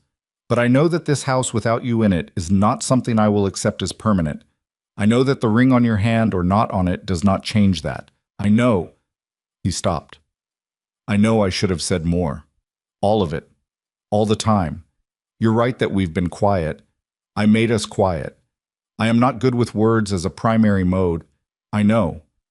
But that's not an excuse, it's a reason I should have been working harder to overcome, because you needed the words and I was giving you... He made a brief gesture, frustrated. Light bulbs. She almost laughed. Almost. You're not wrong, he said, about needing them, or about what I owe you in terms of honesty. Ask me anything, right now or any time. I'll answer. He held her gaze with an unwavering directness she had always found both frightening and safe. There is nothing about how I see you or what this is that should ever have been unclear enough that one sentence in a hallway could undo it. She looked at him for a long moment. Okay, she said. Her voice was quieter now. Then I'm going to ask you something and I need you to answer it honestly, regardless of what you think the answer will cost you. Ask. If I had failed you, actually failed you, not Claire Donovan, but me, in some real and significant way, what would you have done? The question sat in the air between them. He didn't look away from it. That depends on what you mean by failed, he said slowly. I don't mean anything specific. I mean, in your mind, in the actual architecture of how you think about this, is there a version of me failing you that ends this? Is there a condition? He was quiet for a moment, and she could see him doing what he always did with important things, taking it apart, examining it, refusing to answer until he could answer truly. If you chose to leave, he said, that would end it. Not because I'd want it to, but because I won't hold someone. If you chose someone else. If you deliberately... He stopped. There are things that are choices and things that are failures, and they're not the same. A choice to go is different from a stumble. I don't... His jaw worked. Charlotte, I have not spent 3 years building a life with you so that I could discard it the first time something was hard. That's not what I was saying to Lucas. That's not what I've ever... I know, she said again. I need you to not just know it, he said, and his voice had shifted, still controlled, but with that current under it she'd heard only twice before. I need you to have actually heard it. I'm hearing it. Are you staying? This question was direct and unornamented. No framing, no softening. Just the real question, the only one that mattered, asked the way he asked everything that mattered. Without protective distance, fully exposed to the answer. She looked at him. And here was the thing she'd worked out in the cabin, in the long night by the fire. She was not going to say yes out of relief. She was not going to say yes because the premise of her leaving had been wrong, because that would make her return simply the correction of an error. And it was not that, or it was not only that. She was going to say yes, or she was going to say she wasn't ready, and both would be the truth. And she was only going back to a version of this life that was built on truth, because she had seen what the other version looked like. And it looked like 3 weeks of sleeping badly and performing normalcy and a letter on a desk. I want to stay, she said. That's not the question anymore. The question is whether we can build something that doesn't depend on me trusting your gestures and you trusting my silence, because neither of those is enough. No, he said, they're not. We need to be the kind of people who ask questions. Yes. And say things out loud even when... She stopped, felt the next part wanting to arrive, let it, even when they're the things that show the soft parts, the afraid parts. He looked at her, and she could see it cost him something to hold that look steady. Not the holding itself, he had extraordinary discipline, but what the look required him to acknowledge. He was not a man who displayed soft parts. She was not a woman who named afraid parts. They were, in this specific way, almost identically constituted, which was perhaps why they had been so perfectly set up to fail each other in this exact fashion. Okay, he said. Quiet. Final, in the way his okays were always final. I want coffee, she said. Something moved through his face, something she could only call the Vincent Callahan equivalent of relief, the barely visible relaxation of a specific sustained tension. And he got up and went to the machine and got 2 cups and brought them back and set hers in front of her with 1 sugar, which she had never once had to ask for in 3 years. And she wrapped her hands around it, and the heat moved into her palms. He sat back down. They drank their coffee. Outside, the November morning was doing its gray and unhurried business. A car passed on the road beyond the property. The radiator clicked once and went quiet. The light on the porch was still burning, finally visible now as something faint and warm against the daylight. Vincent, she said. He looked up. I need to tell you something about where the fear started. She set down her cup, kept her hands around it.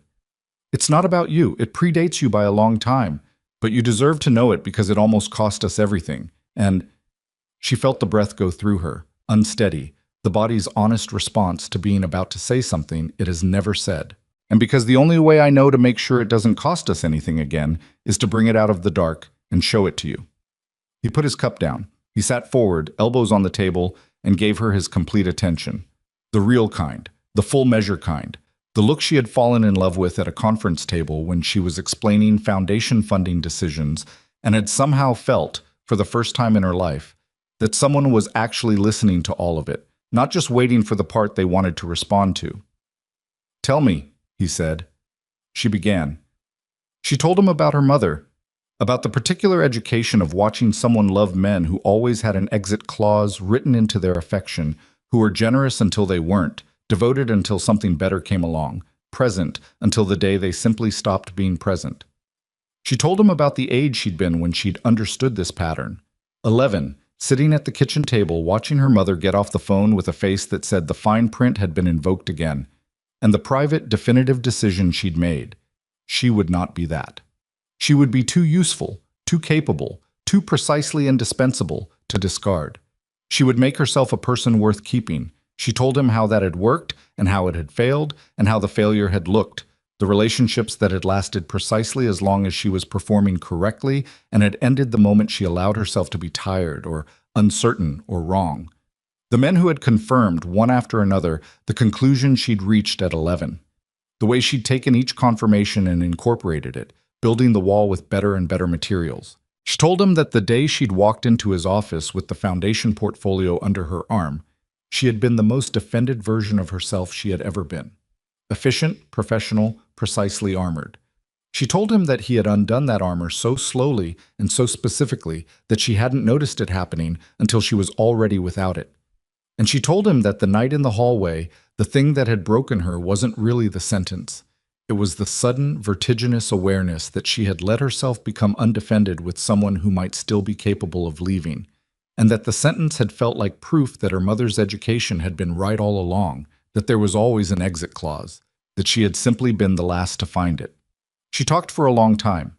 He didn't interrupt, didn't offer corrections or counter-arguments, or the practical, solution-oriented responses that were his instinct. He sat and he listened, and he let her get through the whole of it, and when she finally stopped and picked up her coffee, which was cold now, and wrapped her hands around it anyway, he said nothing for a moment. Then he said, "Your mother's men failed her." "Yes. They failed you too, before you were old enough to have protected yourself from it." "Yes. And then you spent the next 20 years proving to yourself that you didn't need protection." She looked at him. "And then," he said, and his voice was very quiet now, stripped to something she rarely heard in it, "you found someone you decided to trust with the part you'd been protecting. And the first time something looked like a threat to that, every piece of that 20-year-old education came back." "Yes," she said. "That's not a flaw," he said. "That's what it looks like when someone has survived something. Survival leaves marks. I know something about that." She looked at him.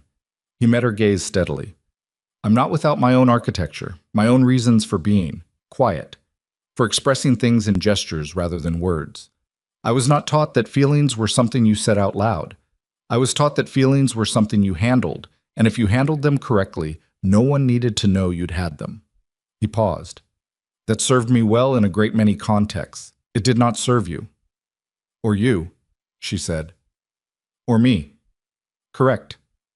She felt something shift in the room. Not a resolution, because nothing this complex resolved cleanly, but a realignment. The two of them sitting across a kitchen table with their cold coffee and their combined decades of self-protective behavior and the specific, rare honesty of people who have scared themselves enough to stop pretending the pretending is fine. "I'm not the same woman I was before the hallway," she said. "I need you to know that. I can't promise I'll never be afraid again. I can't promise the old voice won't come back. I'm going to need you to—" She searched for the right phrasing. "I'm going to need you to keep talking, even when it's easier not to, even when talking feels like giving something away." "I know," he said, "and I need—" She stopped. "I need you to tell me if something changes. If there's ever a real concern. About us. About me.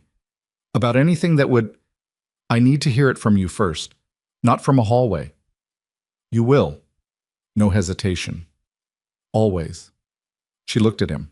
He reached across the table and put his hand over hers. Not a dramatic gesture, not the kind that would look like anything in a film. Just his hand on hers, warm and steady and absolutely present. And she felt the weight of it, the way you feel the weight of something that has been earned rather than given. She turned her hand over. She held his.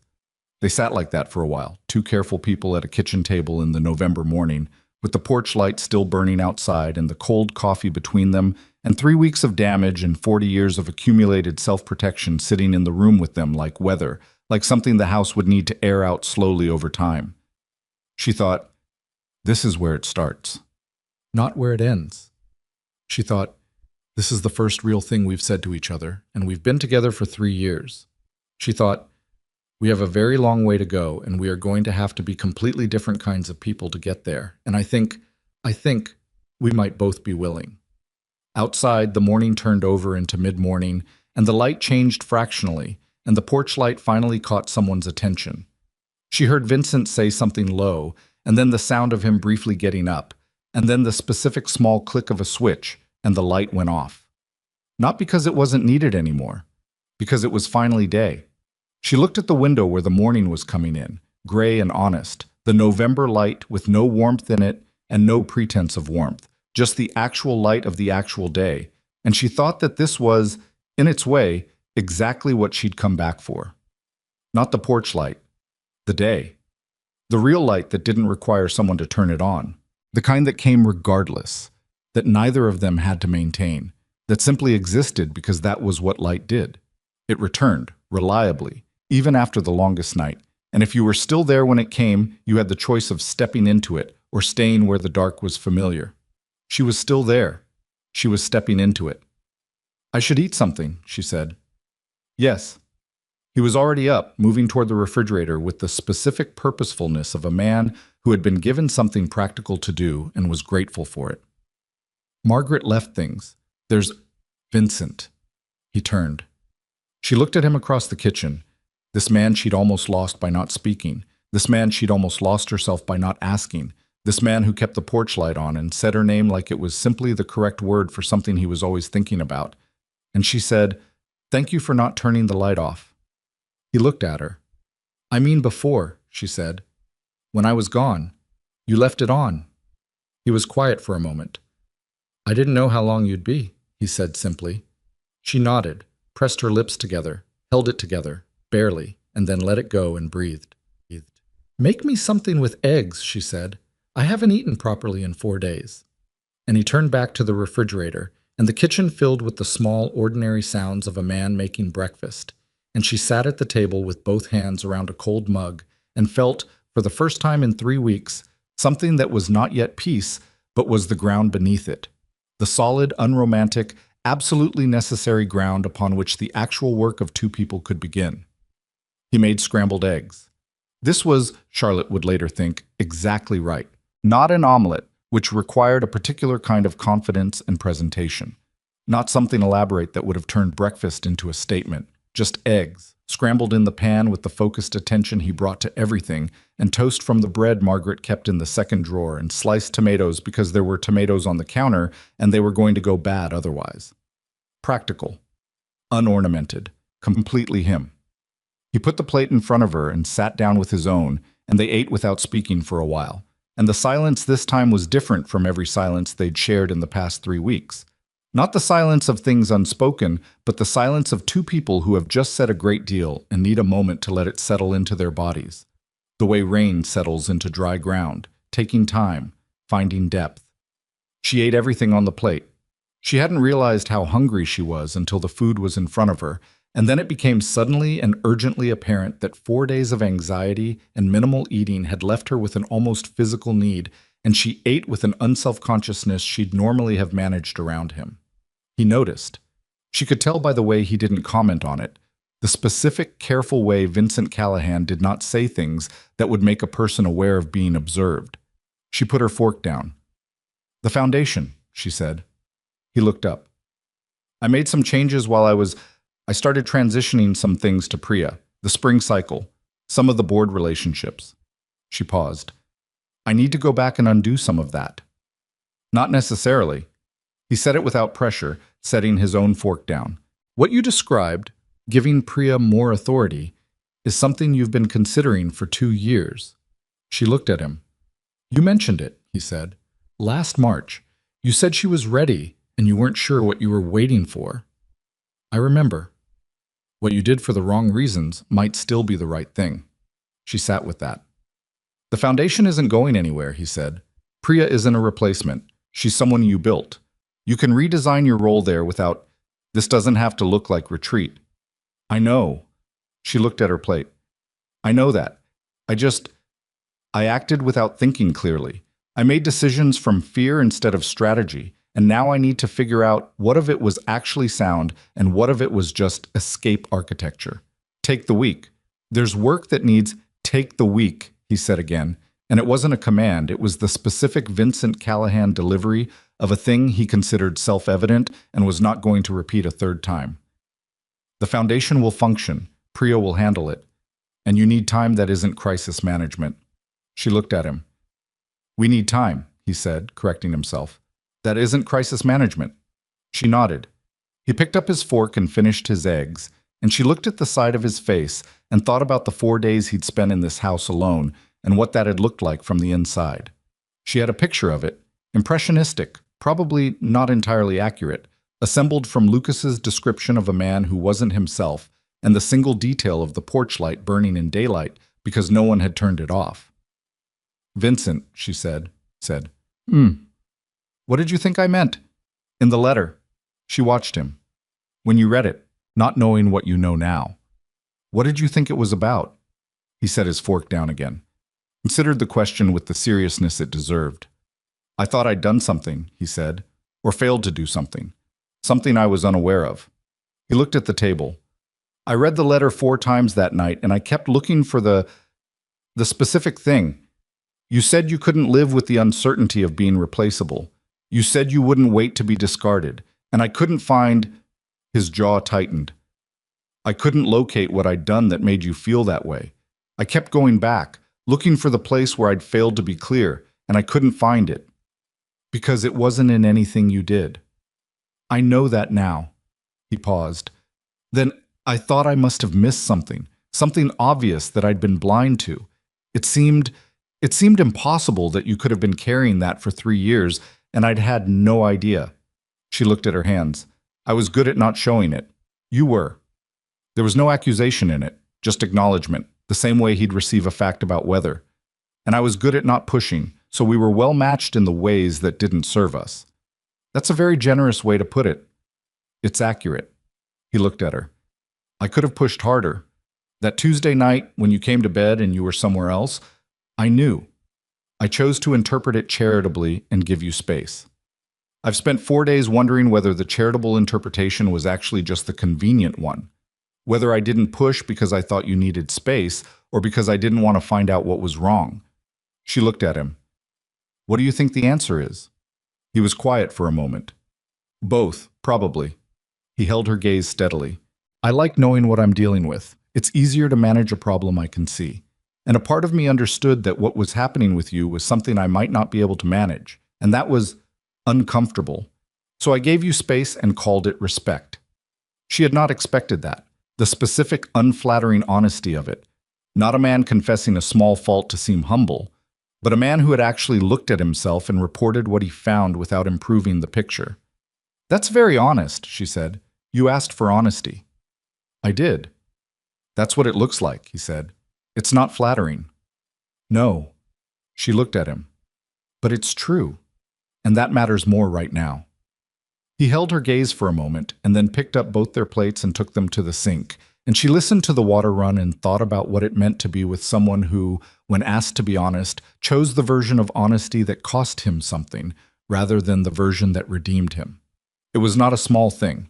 She'd known people who were capable of the flattering confession, the self-criticism that was still, underneath, a performance. This was different. This was a man looking at a thing he'd done and naming it accurately without decorating it. She had fallen in love with him twice in this kitchen. Once a long time ago, a slow falling she hadn't named until it was complete. And now again, in this gray morning, over scrambled eggs and a sentence that didn't try to make him look good. She got up and brought her glass to the sink, and he was rinsing the pan, and she stood beside him and didn't say anything. And after a moment, she leaned her shoulder against his arm. Not a dramatic gesture. Just the weight of her shoulder against his, small and deliberate, and she felt him go still for half a second before he adjusted his footing almost imperceptibly and pressed back. They stood like that for a moment at the sink. Then she went to get more coffee, and he went to get his reading glasses from the study, and the morning continued into itself, the first ordinary morning of the new thing they were making. The week stretched out in ways Charlotte hadn't anticipated. She had imagined, when she imagined it at all, which she'd been careful not to do too concretely, that coming back would feel like a particular kind of resolution, a before and after, a door closed behind her. In practice, it felt more like a climate than an event, warm in some hours, raw in others, changing with a logic that wasn't always legible. There were mornings she woke up and felt the certainty of the decision clearly. felt the rightness of being here, in this room, next to this man. And those mornings were easy. She made coffee and read and worked on the careful process of reestablishing her professional footing in a way that was considered rather than reactive. And by evening, she could look at the day and find it solid. There were other mornings. One of them came 4 days after she returned. She woke at 3 a.m. and lay in the dark and felt the old fear arrive like a season. Not as a thought, not as a rational proposition she could argue with, but as a weather system, settling in before she was awake enough to close the windows against it. The sensation of being temporary, of being the kind of person who lasted right up until they became inconvenient. She lay with it for a while. Then she said, into the dark, "I'm having a bad hour."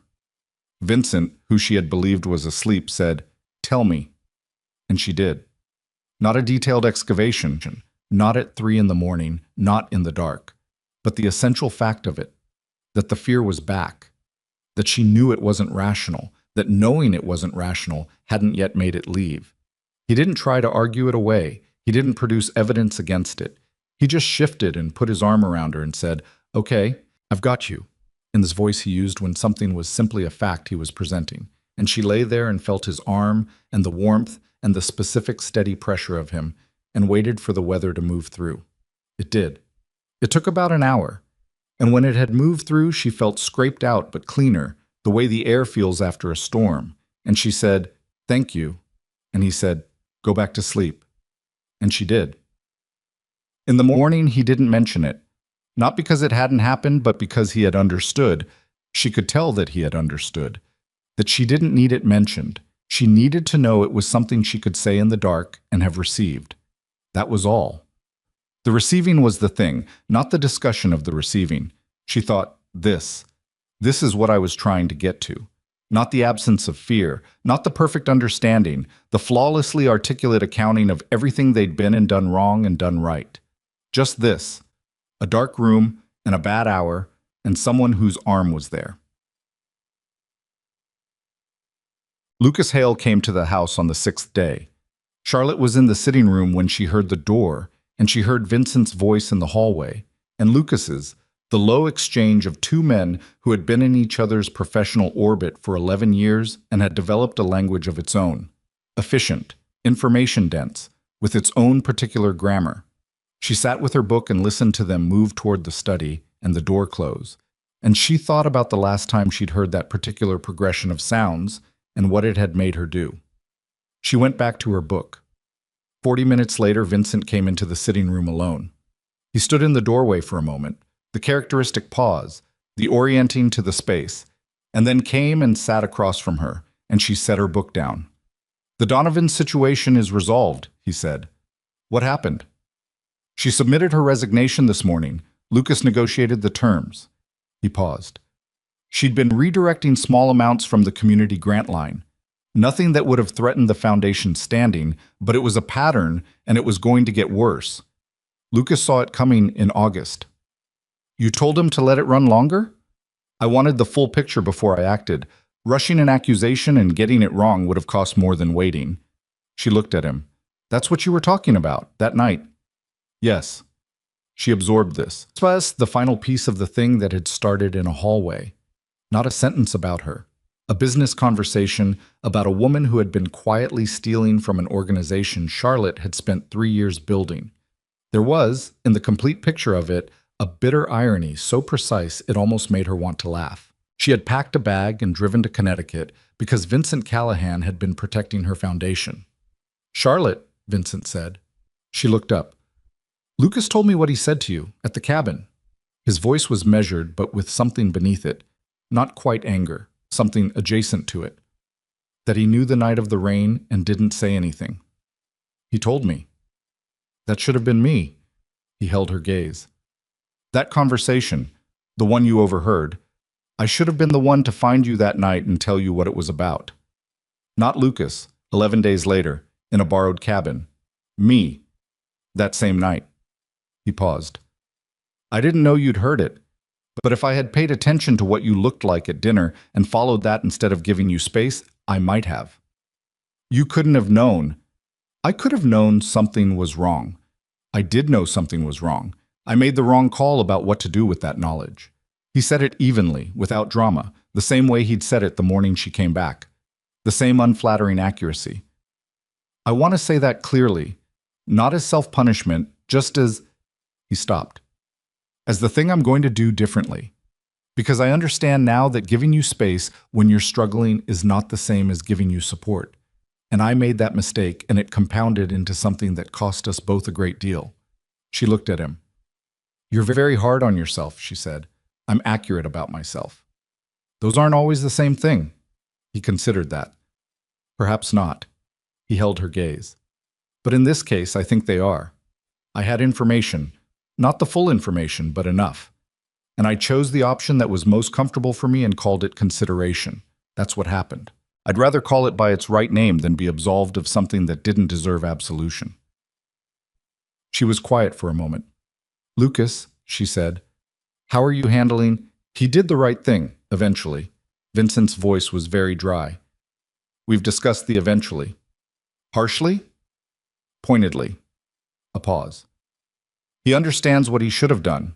He understands why the delay was a problem. It's been addressed. Another pause, and something flickered in his expression. Not quite humor, but the ghost of it. He would like you to know, he said to tell you through me, that he is, his word, sorry. Spoken aloud, which I understand is not his natural mode, so you should know it cost him something. She thought about Lucas Hale at her kitchen table with his palms down and his careful eyes. She thought about the drive he'd made to a cabin in Connecticut on his own initiative, without instruction, because he'd made a calculation and it had been wrong and he'd gone to correct it. She thought about 11 years, and only you spoken in a voice that clearly didn't do that very often. Tell him I know, she said, and that it mattered, what he did. I'll tell him. She looked at him. You're not going to give me grief for saying that. Why would I? Because your consigliere went behind your back to find your fiancé. He went to tell someone the truth that should have already been told.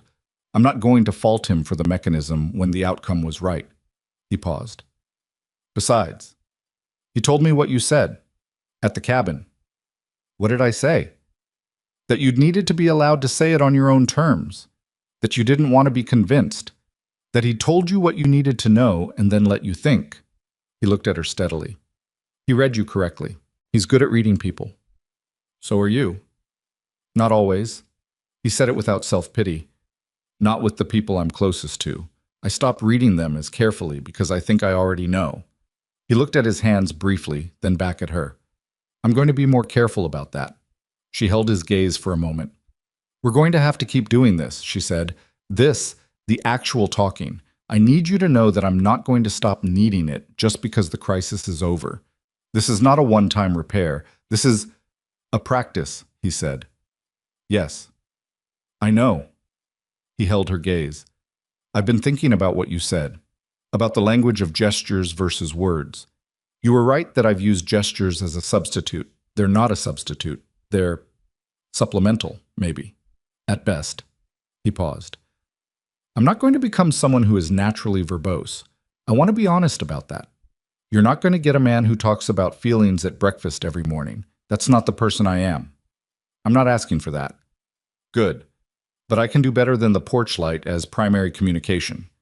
He said it with a very specific dryness that she recognized as him making a joke at his own expense, which he did rarely enough that she always caught it. I will do better than that.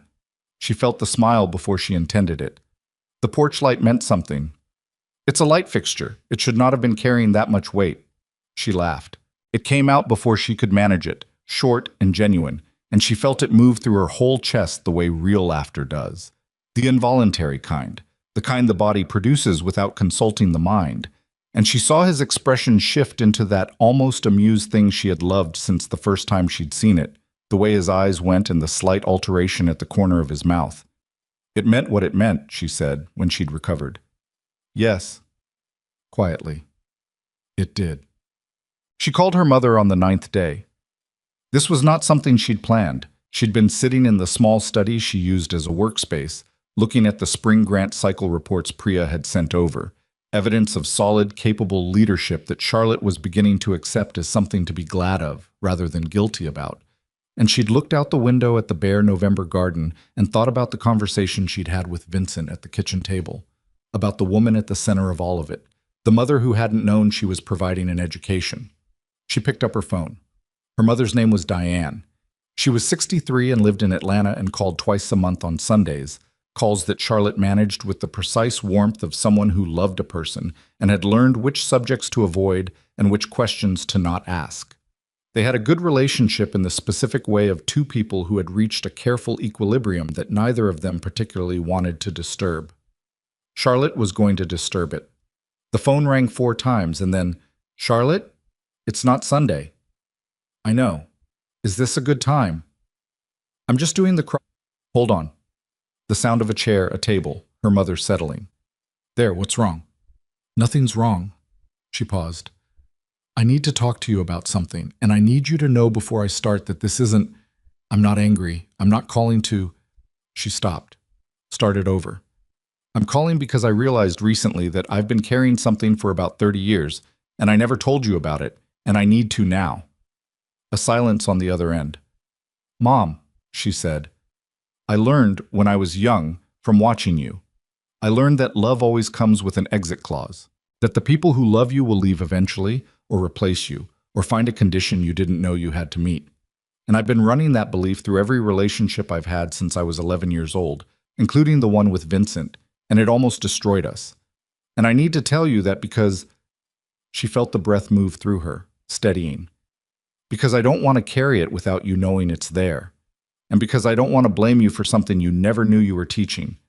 The silence on the other end lasted long enough that she checked the screen to make sure the call was still connected.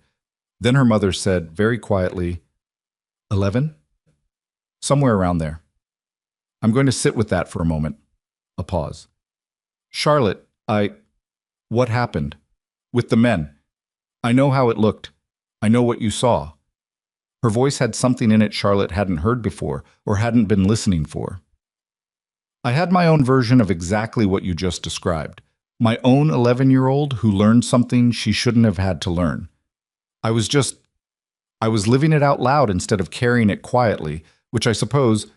She stopped, "which did not make it less of a burden on you, just differently shaped."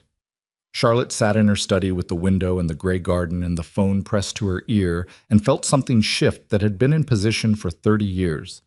Not a dramatic shift, not the ground moving, just an adjustment, the kind you feel in the joints when something that has been held wrong is finally held correctly. "I know," she said. "You should have been able to tell me."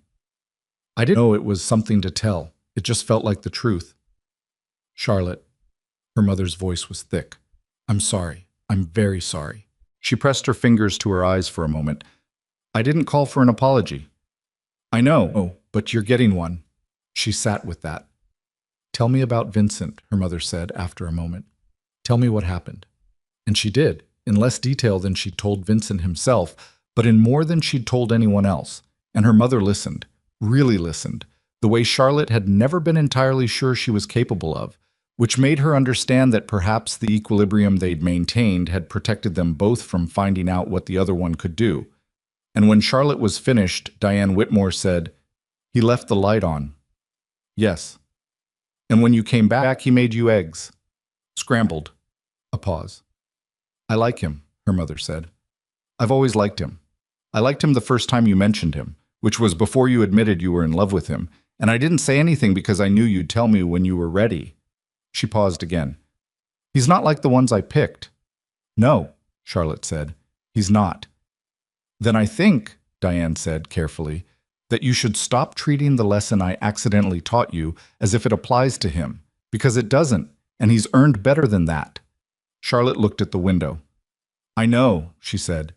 "You have to actually know it, sweetheart, not just understand it intellectually, in your body, in the 3 a.m. moments. I'm working on it. That's all any of us are doing." A breath. "Come to Atlanta, both of you. Before Christmas, if you can.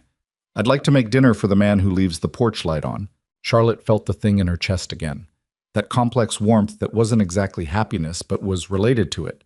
That sense of things being in the right position after long displacement. "I'll talk to him." "Good." A pause.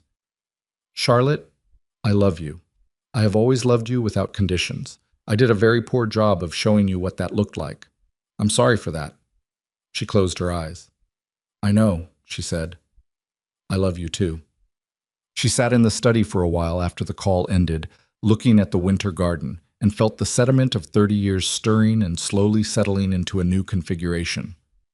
Not gone. She was not naive enough to think that a phone call dissolved 30 years of accumulated learning, but named now, spoken to its source and acknowledged by its source.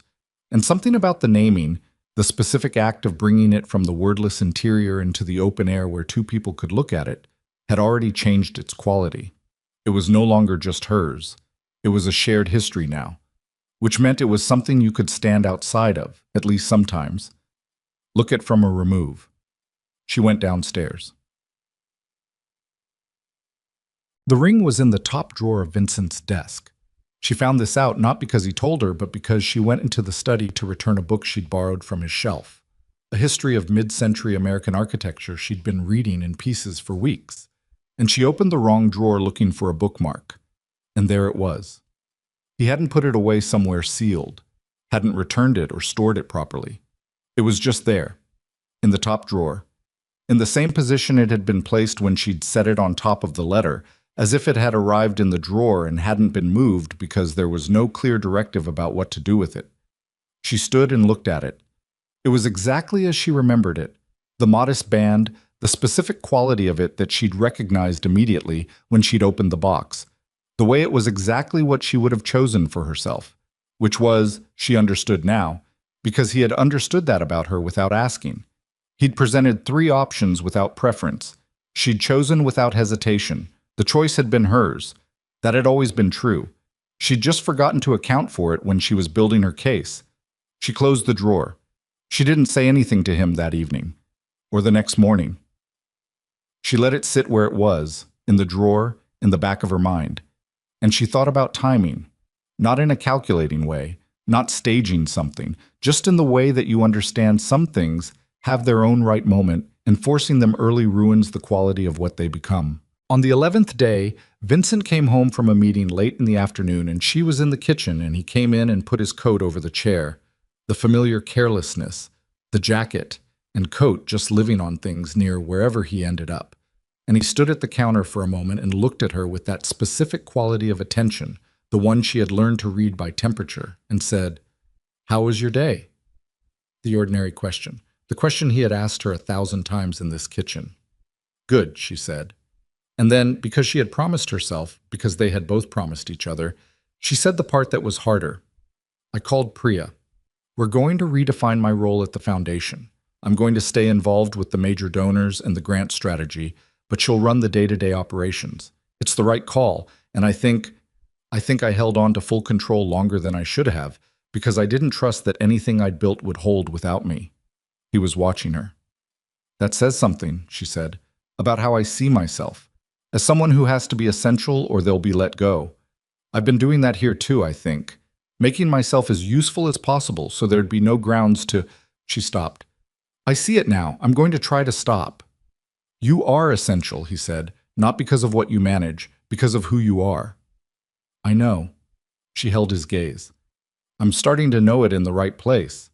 He crossed the kitchen, stood in front of her, close enough that she had to tilt her head slightly to hold his gaze. I was looking at her with the focused, unwasted attention that she had fallen in love with long before she'd admitted it, and his hands came up. The telegraphed movement, always, the half-second warning she'd been given since the beginning, and cupped her face, his thumbs at the line of her jaw. She felt the warmth of his hands and kept her eyes on his. "Charlotte Whitmore," he said. "Vincent." I should have said more. Much sooner. Much more often. His thumbs moved slightly. A small motion, unconscious probably, against her jaw. "I'm not going to spend time constructing the speech I should have given you a year into this, because that time has passed. But I want you to know—" He paused, the deliberate pause of a man choosing accuracy over speed. "I want you to know that there is no version of my life that I want that doesn't have you in it. Not because you manage anything or fill any role, because you are the most real person I have ever been in a room with. And I was afraid of that at first, and then I wasn't. And then I became so accustomed to you that I forgot to say so. I am saying so now. She felt her eyes sting. She kept her chin level. I'm not going to forget again, he said. I won't be perfect at this. You know that already. But I will not let it go unnamed for another year. Okay, she said. Her voice was steady, barely. The ring is in my desk. I know, I found it. I wasn't sure. He paused.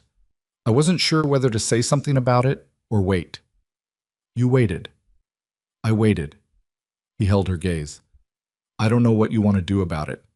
I'm not asking you to decide right now, but I want you to know it's there because I put it there and I'm not moving on. That's not what the drawer means. I know what the drawer means. What does it mean? She looked at him. It means you didn't put it away, which means you were still holding the question open. Yes. She reached up and put her hands over his hands still cupping her face, her hands over his. I'm not ready today, she said. Not because I don't want it, because I want it from a different place than I did the first time. I want it because I'm sure, not because I'm afraid of losing it if I say no. I understand. Do you? You want to choose it, he said, not defer to it. Yes, I understand. She pressed his hand slightly. How much time do you need? That's not my question to answer. I know, I'm asking anyway. Something moved through his face. Take what you need. That's not patience, Charlotte. That's just, this is not something that ends. This is something that continues. Take the time. She looked at him for a long moment. My mother wants us to come to Atlanta, she said, before Christmas. He blinked. The shift of register, from the charged and serious to the suddenly specific and logistical, was slight enough that only she would have caught it. Atlanta. She wants to make dinner for you. She likes you. She's never met me. She knows about the porch light. She's decided. She felt the almost smile pulling at her. Fair warning, she'll ask you directly what your intentions are. She does that. She went 30 years deferring to men who had bad intentions, and she has a very low tolerance for ambiguity now. I'll tell her the truth, he said, without hesitation. Which is? He looked at her, steady, unwasted, completely there. That I intend to earn back what I let get damaged by not speaking clearly enough, and that I intend to keep earning it for as long as she'll let me. A pause. That's what I'll tell her. Charlotte looked at him for a long moment. Okay, she said. She dropped her hands. He dropped his. She turned back to what she'd been doing at the counter, the small, forgettable domestic task that had been happening before the conversation. And he went to hang up his coat, actually hang it this time, and the kitchen resumed its ordinary sounds around them. But the quality of the ordinary was different. It had been different since the morning she'd come back, and it would continue to be different, she understood. Not in a way that would always be obvious, not in a way that would announce itself every day, but different in the way that two people are different after they have said the things that needed saying and have decided, with full knowledge of what it costs, to continue anyway. That was not a small thing. She had lived long enough to know it was not a small thing. Most people never said the things that needed saying. Most people maintained the equilibrium and called it a relationship and got by. She and Vincent had broken the equilibrium, had had it broken for them, by a hallway and a rain and a sentence that had never been about her, and had walked through the breakage and come out the other side with something that was less comfortable and more real. Real things were heavier than comfortable things. She had decided she preferred the weight. On the 14th day, she went to his study to return another book. She opened the right drawer this time. Found what she was looking for. The bookmark she'd been using was a receipt she'd left in there weeks ago, before everything, in the ordinary way things get set down in shared spaces and forgotten. She found the receipt and was closing the drawer when she stopped. She looked at the ring. She picked it up. It was lighter than she remembered, or she'd simply gotten used to the weight of its absence on her hand. She held it between her thumb and index finger and looked at it in the study light. The clean, specific object she had chosen from 3 options without hesitation. The one she had set on top of a letter as a form of punctuation, as a way of saying, I understand the terms. She turned it. She thought about terms, about what she'd understood and what she'd understood wrong, about the difference between terms and conditions, between the ordinary requirements of a shared life and the exit clauses she'd always expected to find. There were no exit clauses here. She knew that now. Not as an intellectual conclusion, not as a thing someone had told her to believe, but as the knowledge that sits in the body, The 3 a.m. knowledge, the cold coffee at the kitchen table knowledge, the knowledge you earn by walking through the worst-case version of something and finding out what was actually on the other side.